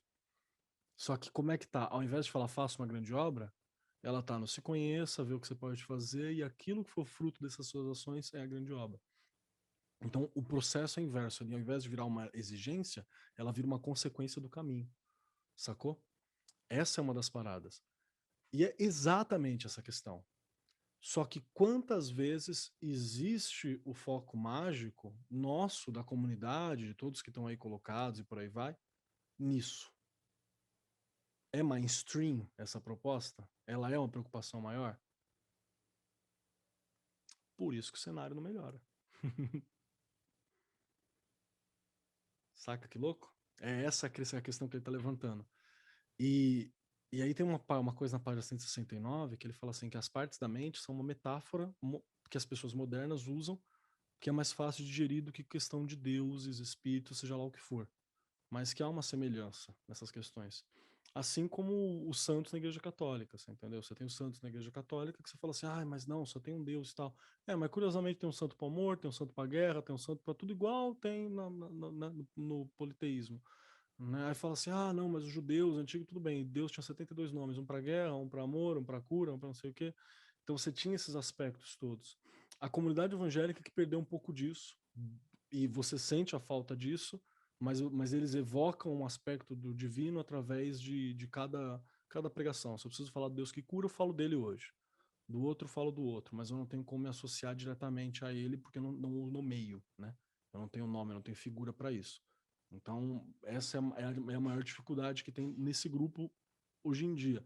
Mas também se safa, também olha, porque eu uso o texto bíblico, falo, esse texto tá falando de cura, esse texto tá falando de amor, esse texto tá falando de guerra. E aí eu faço o texto dizer aquilo que eu quero. Né? Eu evoco aquele aspecto que eu preciso chamar. Essa é uma das coisas que estão puxadas. E no parágrafo de baixo, ele vai falar do modelo xamânico, que é o paradigma xamânico de mundo. Então esse capítulo ele deveria se chamar Espíritos e Paradigmas. Né? Porque o problema que a gente já falou, que péssimos nomes para todos os capítulos, né? Eu queria fazer uma pergunta, na real, que não tem a ver com isso necessariamente. É uma inquietação que veio com uma fala da Lari, e que eu não tenho certeza se eu entendi isso certo. Aí eu vou pedir até para vocês me corrigirem se eu tiver entendido incorretamente a coisa do paradigma psicológico. Vou dar o exemplo do rolê da ayahuasca, tá, gente? Por favor, um parênteses enorme aqui. Não é para usar ayahuasca na balada, tá? A gente não tá falando isso. Não é para sair metendo louco. Entenda de onde vem, respeite, enfim, fechando parênteses. Mas quando eu tive a experiência com a ayahuasca, eu conversando com outras pessoas que teve a experiência com a ayahuasca, a gente teve essa sensação muito próxima essa sensação de pertencimento num todo maior do que a gente. E que as coisas estavam conectadas e numa dança eterna louca que eu não consigo explicar direito, porque é muito sensorial para colocar isso em palavras sem que eu tenha pensado antes. Então, finge que vocês entenderam do que se trata. Mas eu queria perguntar se isso tem a ver. Eu queria saber se existe algum tipo de conexão com isso que vocês estavam falando sobre você ter a sensação do espírito das coisas, entende? Se a conexão pode ser que tenha a ver com esse tipo de sensação que as pessoas falam que a gente tem na ayahuasca. Me fala se a minha pergunta ficou muito aberta, por favor. Quem responde? Alguém já tomou ayahuasca? Não sei se vocês estão... Não? Tá. Eu nunca tomei ayahuasca, então eu não vou saber falar, mas pelo que você descreveu, a frase que você disse é exatamente o que eu sinto. Não vou conseguir colocar em palavras, quando você falou que é tudo uma dança, porque é muito sensorial. Às vezes eu tenho essa sensação muito forte. E eu acho que muito por isso que eu acredito que as coisas elas são um todo, e aí eu não consigo explicar. Eu não sei falar. Eu tenho uma dificuldade de tirar daqui, e pôr para fora. Eu acho que tem a ver, apesar de nunca ter tomado e não ter tido essa experiência, mas eu vi uma semelhança muito pelo que você falou. Essa frase é tudo para mim que você disse. Legal. Não, porque É quando você exatamente falou, isso. eu pensei, na hora eu falei, meu, isso aqui é 100% o que aconteceu comigo na ayahuasca, assim, eu não me expliquei tão bem porque eu pensei que talvez você já tivesse sentido contato, assim, mas basicamente quando você toma, não é todo mundo, tá? Eu acho que não é todo mundo, mas para todas as pessoas que eu conversei, eu acho que o Kéder já tomou, ele pode falar também da experiência dele, mas das pessoas que eu conversei, a gente teve essa sensação muito forte de pertencer a alguma coisa muito maior, que todas essas coisas elas fazem parte da mesma coisa. É quase como se eu estivesse vivendo dentro de um corpo de um outro ser maior do que eu, sabe? Como se eu fosse fosse uma célula desse corpo. E aí a gente está nessa dança no sentido de ser, cada um tem uma função ali, entendeu? E que quando você fala função, né, no mundo capitalista, parece que você está trabalhando para alguma coisa, mas não é isso. É quase como se fosse por isso que eu chamei de dança, né? Você está dançando ali eternamente um ciclo eterno e muito...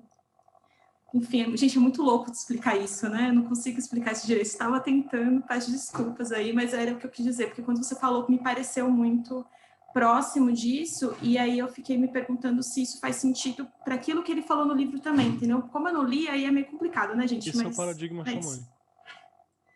Esse é o paradigma xamânico, é o paradigma de pertencimento e tal. E realmente, a própria história da ayahuasca é uma coisa muito louca. Tipo, o Cariri e a chacrona nem nasce perto, tá ligado? O que é que deu a sacada de que, tipo, essa chacrona, se eu tomar, ela vai entupir meus receptores de DMT, e o Cariri tem DMT pra burro, e eu vou daqui pra lua, né? Se eu deixar essa parada ferver por 7 dias ali.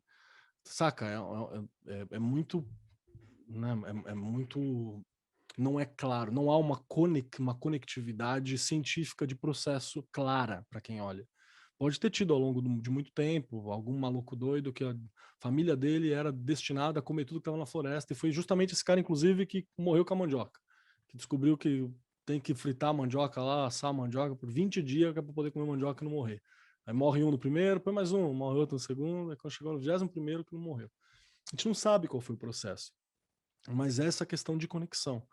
E justamente aí a gente vai falar sobre espírito nesse sentido, que é a questão de se é um espírito, se é vários espíritos, se é todos o mesmo espírito, se são particularidades da mesma essência, se não são. Isso vai variar da crença de cada um. Mas não é incomum, por exemplo, você ter em vários, na cosmovisão xamânica, você ter uma deidade única que é o grande espírito e vai mudar nome de lugar para lugar, que é a raiz de toda a vida, e a raiz de tudo do que possui vida, e ele é a raiz disso e ele é o para onde retorna, né? E a tua experiência de vida ajuda a colaborar com a percepção do grande espírito da existência, né? E aí você tem essa relação, que também é muito cabalístico nesse sentido, né? Que Deus se parcela para se compreender, né? Ele se divide para que ele consiga se compreender, porque como um inefável todo, ele não se compreende, né? Assim, se ele tiver numa linha única. Que é uma discussão que está sempre presente.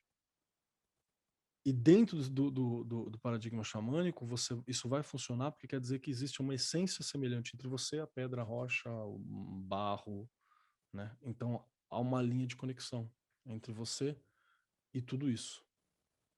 Cientificamente, há uma linha de conexão entre você e todos os seres vivos, porque todo mundo veio da mesma sopa, né? Existe até um grau X, todo mundo tem o mesmo DNA até tal ponto, sei lá. A gente tem 99,9 do macaco, 60 e tantos com o rato, 70 e tantos com o porco, e sei lá, 12 com arroz. Mas todo mundo tem uma proximidade de alguma forma com aquilo que está vivo. O xamanismo vai um pouco além, porque até aquilo que não rola, né, a pedra, eu teria essa proximidade também. E essa página inteira falando sobre isso. Quem mais discorre um pouquinho aí? Não sei se discordar é a palavra, eu não gosto muito quando ele fala de modelo xamânico das partes da mente, que o espírito animal é uma referência a alguma parte inativa profunda do cérebro. Eu fico meio tipo, tá bom, entendo sua visão, entendi, mas não gosto. Mas no parágrafo de baixo, ele fala: para o xamã, o mundo natural externo e o mental interno estão fortemente conectados. E eu gosto muito desse parágrafo, porque ele começa a falar, tipo, o corvo que crocitou no oeste, não sei o quê. É aquilo de encontrar mensagens nas coisas mais banais do nosso dia a dia. Tipo, o que não faz o menor sentido para outra pessoa, para você pode ser tipo, caralho, é um sinal. Eu sabia que eu não deveria ter feito isso. Eu sabia que eu devia ter feito isso, eu tô no caminho certo. Eu gosto muito desses sinais que a gente encontra que só fazem sentido pra gente. E para outra pessoa você vai falar e tipo, do que você tá falando? Você tá louca? Aqui tem uma descrição do que é o juramento do abismo. O xamã, ele tá 100% no juramento do abismo, que é essa ideia de que tudo tá falando comigo. Com a diferença de que tem uma correção do juramento do abismo, que o juramento do abismo, normalmente o cara acha que ele é o chosen one, né? Ele é o chosen one, por isso que tá acontecendo, ele é o escolhido. Aqui o xamã sabe que ele não tem nada de mais especial do que a pedra, né? E isso corrige várias pirações, assim, também. Eu gosto muito disso, de, tipo, eu não sou melhor do que a árvore que tá ali, eu não sou melhor do que... A árvore, inclusive, é melhor do que muita gente que eu conheço, inclusive eu, provavelmente. Mas eu gosto muito dessas correlações de, tipo, eu faço parte disso também. Não é que eu também... não é como se só eu... Não sei se consigo explicar, gente. Tá muito difícil verbalizar hoje. Mas eu não sei se tudo é parte de uma coisa só, no sentido de mente profunda. Tudo que fala comigo é minha mente profunda. Não acho que seja isso. Mas eu acho, sim, que todos nós fazemos parte de um mundo espiritual, talvez. Tudo tem um certo espírito dentro, tudo tem uma certa... Não sei se inteligência é a palavra, porque inteligência também já é uma outra questão, assim como alma também é uma outra questão para mim, né? Não sei, cada um com seus problemas. Mas eu consigo entender que a árvore tem a função dela, e ela também tem a perspectiva dela, tanto que em algum lugar do livro, desse capítulo, eu lembro que parte que ele fala, tipo, se você for procurar meditar perto de uma árvore, não faça isso em uma árvore que fica muito perto de uma rua, porque provavelmente ela não gosta muito de seres humanos. Faça isso em uma árvore isolada. Quando a gente fechar hoje a gravação, você que está vendo a gente na gravação, no vídeo, vai perder isso. Eu estou anotando algumas coisas legais para se falar com a gravação desligada, tá? Isso é uma delas, assim. E aí eu lembrei que a única árvore perto da minha casa é a árvore do lado da Consolação, da Igreja da Consolação, é a árvore mais perto da minha casa. Eu não vou meditar na pobre da árvore. A pobrezinha da árvore já aguenta mendigo, já aguenta a galera que dorme embaixo dela, já aguenta bêbado do final de semana vomitando nela, aguenta a galera mijando nela no carnaval. Eu vou lá e falo assim, oi árvore, tudo bem? Ela vai mandar eu tomar no cu. Sai daqui, humano. Não quero você perto de mim. Só de você ter tido essa percepção, você já se comunicou com a árvore, tá ligado, né? Provavelmente. Eu passo muito nela, né? Para ir no mercado, eu passo sempre em frente dela. Mas tadinha da árvore, entendeu? Ela tá ali toda fodida já, velha, coitada, cansada do humano. Eu não vou lá ficar enchendo o saco dela e falar, oi, árvore, fala comigo, me dá uma instrução aqui de vida. Tipo, foda-se, ela não vai falar comigo. E qualquer outra árvore que eu vou... Eu fui no Trianon semana passada, que o boy tava aqui, ele não é de São Paulo, fui levar ele para dar um rolê perto de casa, porque, né, pandemia, eu também não vou ficar levando ele para lugar fechado. E teve uma parte muito engraçada que ele fala logo lá no começo, tipo, de árvores com rostos. Eu vi uma árvore com rosto e eu achei tão sensacional. Eu fiquei, olha, aquela árvore tem rosto. E ele, tipo, não tem. Eu, tem sim, ela tem um rostinho. É velho, ela é tão velhinha. E ele, tipo, para, você tá louca. E eu, tipo, tá bom, desculpa. Mas ela tem rosto. E eu achei muito sensacional isso, porque era uma árvore mais isolada do urbano, né? Porque ela fica no meio de uma mini floresta, no meio de um bosque ali, ela não tem tanto contato com o humano quanto a pobrezinha da árvore da Consolação ali, que só se fode. Então eu gostei muito disso, de voltando, né? Porque eu já fiz uma mini palestra aqui, mas voltando, eu gosto muito dessa parte do parágrafo em que ele coloca que o interno e o externo tá conectado, mas não é a mesma coisa. Tipo, não é a minha mente profunda, é a mente profunda da árvore, que a gente consegue se conectar em algum nível, muito provavelmente não um nível verbal, ela não vai falar comigo, não vai responder quando eu falar com ela verbalmente. Se ela responder verbalmente, aí eu tenho que alterar as doses do remédio, vai ser complicado. Mas a gente faz parte desse mesmo ecossistema, a gente está conectado, mas a gente não é a mesma coisa. Enrolei todo esse tempo para falar isso. O que eu gosto é que toda vez que alguém fala, a gente vira e fala, caralho, cuzão, é verdade. Aí fica aquele breve silêncio, tá ligado? Todo mundo parcialmente digerindo o que foi dito pelo coleguinha. Exato, a acomodação do Piaget, é esse momento que fica, tipo, o que eu faço com esse conhecimento agora, né? Tem duas anotações bem legais aqui que eu fiz também, que é sobre isso que a Camis falou, que fala assim, quando o mundo externo é considerado um reflexo da mente profunda, a vida é cheia de mensagens e significados secretos.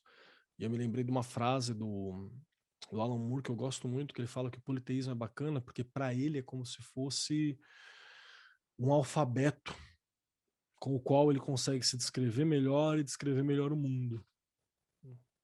Então é como se ele tivesse outras linguagens para poder descrever o mundo, ao invés. E no monoteísmo ele diz que só tem uma linguagem, que ou tá certa ou tá errada.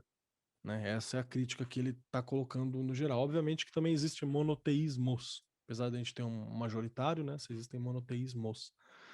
E eu tenho a anotação aqui dizendo assim, sobre o Alan Moore, essa frase, uma escrito que é como Neo vê nos códigos da Matrix, né? Que é essa parada que eu tô vendo o que é o que tá operando por trás daquilo. E a outra que é aqui que o cara surta.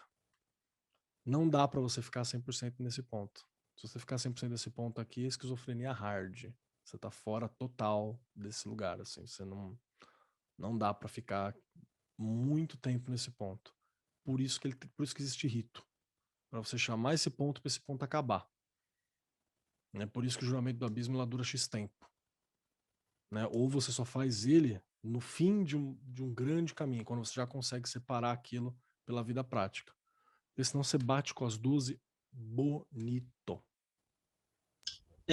Eu concordo. Assim, eu sou novo no rolê, né? Eu tô, tipo, 1 ano e meio estudando o rolê. E assim, tudo bem que Mágica Visual foi um dos primeiros livros que eu li, então meio que moldou um pouco como eu tava vendo as coisas, mas para mim faz todo sentido. Faz completamente todo sentido isso. De tudo, daquela parte de ter partes da mente que são reflexos, mas que ao mesmo tempo são, tipo assim, não são... que é um reflexo, mas não quer dizer que é só interno, né? Porque precisa do externo e tal. Enfim.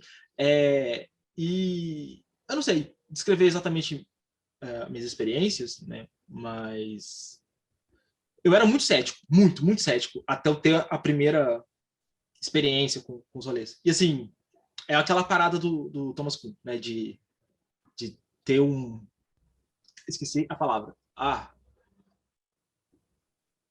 Qual que era a que a gente estava falando do Kuhn agora há pouco, Keller? Paradigma? Isso, paradigma, obrigado. De ter um paradigma e ter a revolução, né? Eu passei por um momento de revolução muito recente, então eu não tenho muito ainda para compartilhar, assim, de coisas diferentes, assim, e tudo que eu fiz é meio próximo do que o Ian Fry está descrevendo, mas também porque foi uma das primeiras coisas que eu li.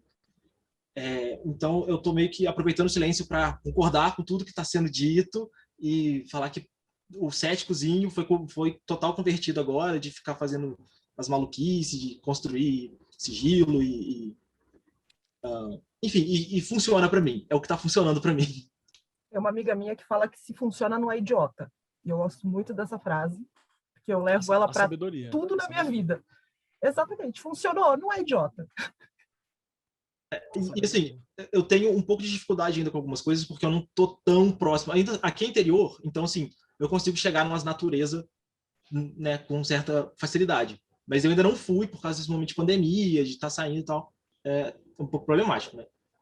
Mas eu quero muito fazer esses exercícios ao ar livre e tal, porque eu comecei a estudar, já estava na pandemia. Não estava na pandemia, não, mas já estava rolando lockdown, tipo, na China, na Europa, então eu já estava nesse pré-clima, né, de pandemia. E eu não tive as experiências da natureza, apesar de só ter trabalhado com o espírito da natureza nos meus trabalhos e um ou outro servidor, mas aí é outra história, né? Servidor, tipo, é outro rolê, é outro livro. Eu fiquei bem triste essa semana, porque eu li o capítulo essa semana, e eu fui no Trianon semana passada. Eu fiquei muito triste, eu falei, caralho, eu devia muito ter lido isso antes. Oportunidade perdida, né? Perdi uma oportunidade de ouro, porque eu não vou tanto assim na Paulista mais, né? Eu ia todo dia, mas agora, uma vez a cada 6 meses, e olha lá. Gente, eu moro em Suzano, hoje eu peguei a bike, fiz 20 km no meio do mato, fantástico. Se eu dei 20 passos dentro de casa hoje, foi muito. Muito bom, cara. Eu queria só acrescentar uma outra parada que é bem legal e vai ter a ver com isso de uma outra forma, né? Na página seguinte, acho que a gente tá estourando tempo, né? Acabei de olhar e já foi quase 2 horas que a gente tá aqui, né? Tem um pouco mais pra frente que ele vai falar sobre andar na mente, né? Você se deslocar na sua mente, você fazer os caminhos xamânicos, as caminhadas xamânicas, os passeios xamânicos dentro de você e dentro dos lugares. Vai falar mais pra frente sobre fazer isso dentro dos lugares também. Então, se eu tenho uma chama, eu posso caminhar naquele fogo. se eu tenho não sei o que, eu posso caminhar naquilo. E ele dá um nome que eu acho que é perfeito para isso, que é alucinação criativa. Porque você está alucinando, amigo. Você não está andando no fogo. É isso que ele tá falando. Você não está andando no fogo. Mas você está andando no fogo. Não quer dizer que não esteja. Mas você não está. Mas é importante. Então ele fica sempre nesse meio de termo para colocar. E aí é bem louco, porque eu acho que eu cheguei a falar para vocês exatamente a árvore da meditação guiada. É isso mesmo que eu queria perguntar para vocês nesse ponto. Porque ali foi uma meditação para dentro de vocês. Aquela árvore, bom, coisas para falar quando a gente desligar. Sobre a árvore. A árvore da meditação. Ok. Porque a ideia é justamente que aquela árvore seja parte do rolê interno seu. Né? Aquela árvore, ela, em primeiro lugar, onde você dá é no território comum do seu templo astral e tudo aquilo é um lugar para você explorar. E aí seria muito legal quem fez me falasse, se puder compartilhar como que era esse mundo. Era urbano? Eu já tinha jogado a árvore lá logo de cara, né? Tem uma árvore, porra. Então já fica mais fácil. Mas quais são os outros elementos, assim? Eu tenho nitidamente essa imagem gravada na minha cabeça, porque, como eu já disse antes, foi o primeiro rolê mágico que eu fiz.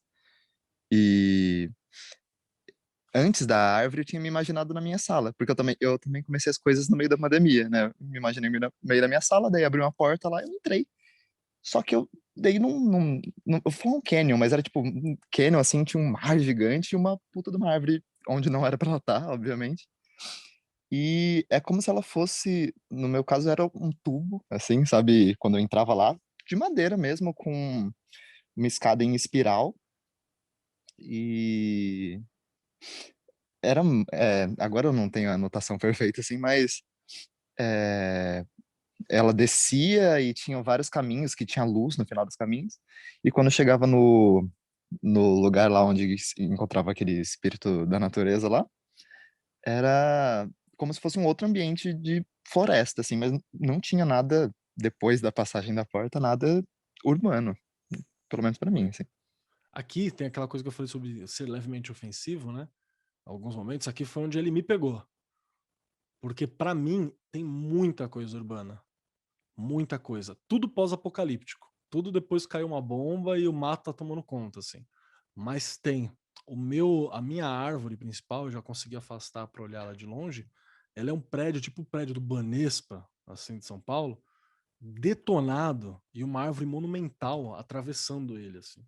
Então tem salas que estão intactas, tem sala que estão legal, tem sala que é dentro da árvore, uma hora a árvore abraça. Então aqui quando ele fala assim, né? Tipo um supermercado, um ambiente urbano, um supermercado. A mente que reflete o supermercado pertence a um tolo. Eu falei, ó, vacilo, cara. Porra, tô te lendo até agora. Fiz nada pra você. Pelo contrário, te defendi. Né? Você tá mandando essa. Mas é muito louco. É muito louco essa questão. Porque ela fala sobre o que você se liga. E é engraçado que isso acontece pra mim e eu moro numa área semi-rural. E tem muita gente que está dentro do ambiente urbano convivendo muito mais, e isso não acontece tanto. Então, olha que curioso. Eu ia falar isso, eu não vejo nada que não seja prédio concreto da minha janela, e o meu é 100% mato, árvore, e a porta era de madeira, tipo, sabe aquelas bem rústicas, tipo, enfim, graças a Deus, né? Porque se fosse concreto também não tinha condição aqui. O equilíbrio, né, gente? A minha também é completamente no meio do mato. Completamente no meio do mato. A porta da minha árvore é a porta do Hobbit. Redondinha, assim. Eu ia falar isso, a minha é toda, parece uma casinha de Hobbit. Oca, ela tem até uns desenhos que eu não consegui prestar atenção ainda neles. E ela é super bem cuidadinha, tem umas velas, tem tipo um buraco feito para botar uma vela lá, sabe? A minha não tinha vela, ela tinha tochas. O que eu fiquei levemente preocupado durante a meditação, eu falei, se pega fogo. Mas tá lá, tá funcionando. Tá funcionando, eu também fiz algumas vezes já. Mas o meu eu já falei algumas vezes, né? Eu começo sempre na sala branca, no vácuo da Janet, de Good Place, e aí eu entro na minha sala, e aí eu saio e vou para o lugar que eu tenho que ir. E a minha floresta é uma puta floresta da hora, assim. De tronco caído, musgo em cima da árvore, e, tipo, é uma floresta de conto de fada, assim. Bem A minha cheia. A minha parece muito com uma... Parece muito um mato que tem especificamente no Rio Grande do Sul, que é onde eu morei um tempo, e é igualzinho, tipo, é um mato diferente, sabe? Eu acho que eu já comentei uma outra vez, mas eu faço o contrário da Camis, né? Eu vou pro vazio para fazer as paradas mágicas, porque assim, formado em artes, cultura visual, então assim, é a imagem o tempo inteiro na minha cabeça. Quando eu quero fazer uma parada, eu vou pro vazio para manifestar essas coisas, e aí eu deixo o que quer que seja aparecer na sensação ou na visualização. Essa meditação guiada foi uma das minhas primeiras visualizações muito claras.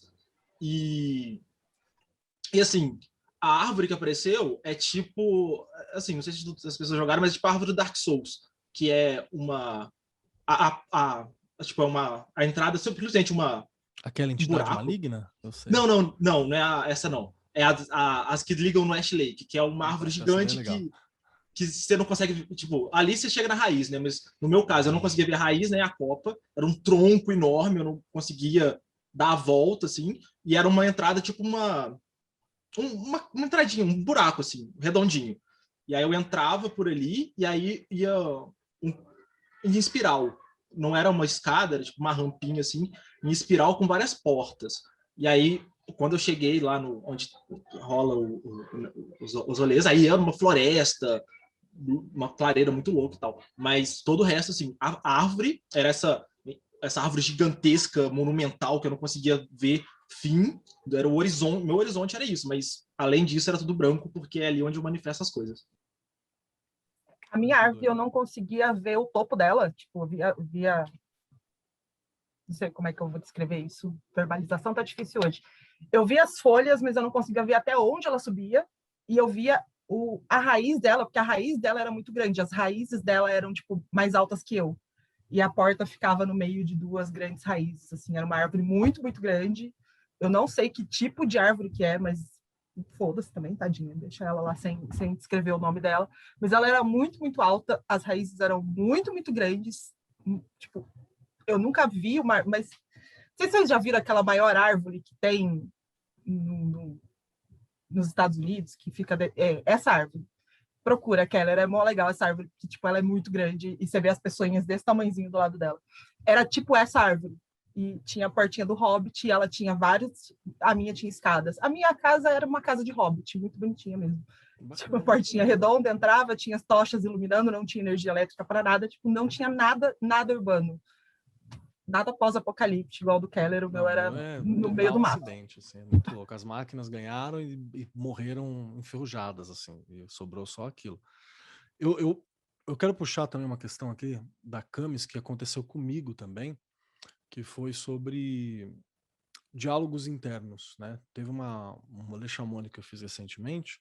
Eu cheguei num lugar, era uma grama relva molhada, uma grama leve, tinha as árvores na lateral, uma par de bicho que existe, que não existe, meio que escondido nos cantos, só vi os pedaços. E eu havia descido, né, para chegar lá. E tinha uma luz que vinha lá, que parecia do sol por entre as copas. E eu entrei naquilo, eu olhei e falei, como essa luz chega aqui? E eu falei, como é que essa luz chega? Será que ela desce? Será que tem abertura? Porque eu desci para baixo. Então era a minha mente num diálogo de lógica, que não é o lugar para isso. Saca? E na página 175, ele vai falar justamente essa questão, que ele fala assim, você consegue ver sem discurso, com ponto de interrogação, né? Ou o seu diálogo interno continua. Porque para você fazer uma caminhada guiada, ok, porque é a voz de outra pessoa que está guiando. Mas se você não conseguir silenciar o seu discurso, você não consegue causar suas próprias viagens com facilidade. É interessante, porque quando eu li essa parte, eu tinha pensado numa coisa, mas agora ouvindo você falando isso, eu já pensei em outra coisa, porque a minha experiência com a árvore, ela foi uma experiência peculiar, porque dentro da meditação você fala, vai descendo, vai descendo. De repente eu estava debaixo d'água. E aí eu fiquei assim, não, alguma coisa está acontecendo aqui. Não, vamos continuar descendo. E aí, de repente, quando era para chegar, eu subi em cima de dentro de um lago. Eu desci e saí de dentro de um lago. É uma coisa que não tinha muita lógica. E na hora que está acontecendo, é meio difícil de manter dentro da minha cabeça, foi difícil de manter isso acontecendo, porque eu ficava como se tivesse alguma coisa errada, porque eu entrei dentro da árvore, desci a árvore, de repente eu estava dentro da água, e aí, de repente eu estava saindo de dentro de um lago, uma coisa meio estranha, assim, e foi muito doido, porque no final, o animal que apareceu era um animal aquático, e aí eu fiquei assim, ok, agora faz sentido que tudo isso que estava acontecendo, mas enquanto está acontecendo, é muito difícil você manter, porque você fica querendo pensar tipo, na lógica. Quem conseguir silenciar, aquele que tiver mais facilidade de silenciar o discurso interno, provavelmente viu a coisa momentos antes de eu falar. Isso é um relato muito comum que eu tenho de gente que falou que antes de eu citar algo, ele já estava vendo aquilo, saca? Porque conseguiu silenciar melhor o diálogo interno. Então é bem complicado. Eu sei porque eu tenho essa dificuldade de silenciar esse discurso interno, porque minha cabeça é racional pra caramba, né? Tudo é descritivo e tal. Então isso é uma coisa bem complexa também para se falar, mas que é importante a gente lidar com isso, né? E entender também a questão dos olhos da imaginação. Que como a gente falou lá atrás, a gente não vai ver isso objetivamente. Se você vê isso objetivamente, a não ser que seja num rito doido, assim, de bastante tempo, que queimou uma parada ali no meio da névoa, sacou? E que você tá no meio do mato, que você esteja criado um ambiente específico, muito específico, como é o ambiente do terreiro, né? Que ele desconecta completamente da realidade, a ponto de que você tem regra para entrar e para sair, né? Então, a não ser que você esteja num local que esteja completamente desconectado ritualisticamente da realidade, e você vê uma parada muito objetivamente, você tem um problema, né? Você vê, não tá legal, passa com algum especialista nesse sentido. Né? A não ser que você esteja, por exemplo, eu tenho uma experiência mística muito louca que rolou nos esquemas evangélicos, que eu acho que até acho que a Carol já falou disso também, que é uns brilhinhos em folhas e por aí vai, que já aconteceu, já vi rolar, já tenho conhecidos que foi, mas ali, meu, era à noite, no meio do não sei aonde, no mato, então você tem toda uma construção de oração, de barulho, de som, que descola da realidade, então você consegue ter essa experiência. Então, é lembrar que a visão, muitas vezes, ela é com o olho da mente, né? E quando você for aplicar essa visão nas coisas materiais, ele também dá a dica na página 177, de que olhe com a mente, olhe com o olho da mente, olhe com a tela mental, né? Mas ele fala para você ver uma forma, seja lá qual for, caneca, que não é uma caneca, é uma garrafa, e você aplicar para ela qual que é o significado da garrafa para você, que não necessariamente vai ser a mesma para duas pessoas, e não necessariamente quer dizer que teve a verdade. Acho que isso também é outra coisa importante para tirar daqui, né? Acho que é isso, né? Fora isso, estouramos o tempo já, né? Posso falar só mais uma coisa? Pode ir. Vão na página 179, né? Que ali na página 179 você tem, acho que no segundo capítulo, que é o A Partir de Agora, meu conselho técnico passa a ser um pouco vago, que ele fala sobre isso. A partir de agora é vago, né? Antes disso ele acha que ele estava sendo super objetivo, que é fantástico, né? Uma habilidade fenomenal. Mas embaixo tem uma hora que ele fala este livro. Aqui é a hora que ele resolve falar para que ele fez o livro. O que é o livro? Ele resolve falar o que é o livro na página 179. Depois de 179 páginas, ele resolveu que talvez seja legal explicar o que é o livro.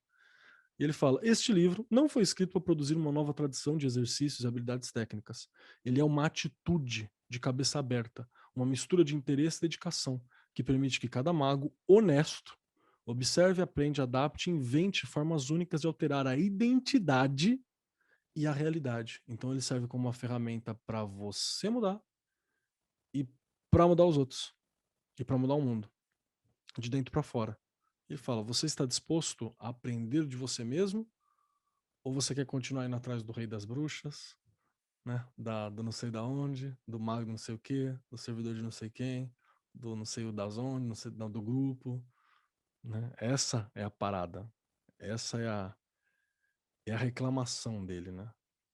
E na outra página ele fala: sempre que o seu ego esperar algo específico, você com certeza vai perder algo vital. Então é para você aprender também a silenciar teu ego nesse processo. Isso para mim foi uma lição muito importante que eu só aprendi muito recentemente também. Eu acho que com isso a gente extrai algumas das coisas mais importantes do capítulo, assim. Sei que ainda tem muito capítulo para frente, mas é muito grande, né? Eu tenho aqui as páginas 186, 187, assim, praticamente toda grifada para que ele está definindo o que são os espíritos elementais, etc, né? Mas a gente já tá estourando todos os tempos possíveis, né? Uhum. Cara, e eu tô vendo algumas coisas que eram muito importantes. Tem uma aqui que tá lá na 187 que é para sair ofendido, hein? Vamos lá, estão preparados? É mais uma daquela de ofensa, que ele fala assim: cada um é no capítulo como você pode ser congruente com os outros elementos, em ponto de interrogação. Que ele fala que você tem que se relacionar com todos os elementos. Ai, mas eu gosto de me relacionar com fogo, porque eu assisti Avatar e a Azul era muito legal. E eu quero me relacionar só com fogo. Ele fala, legal pra caramba.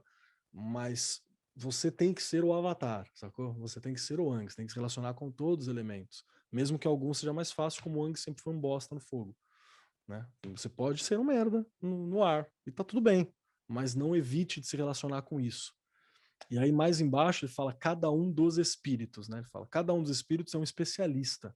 Cada um deles conhece muito bem sobre o seu próprio elemento e muito pouco sobre os demais. A consequência lógica é que se quisermos um conceito equilibrado do todo, teremos que encontrar o máximo de especialistas diferentes que for possível.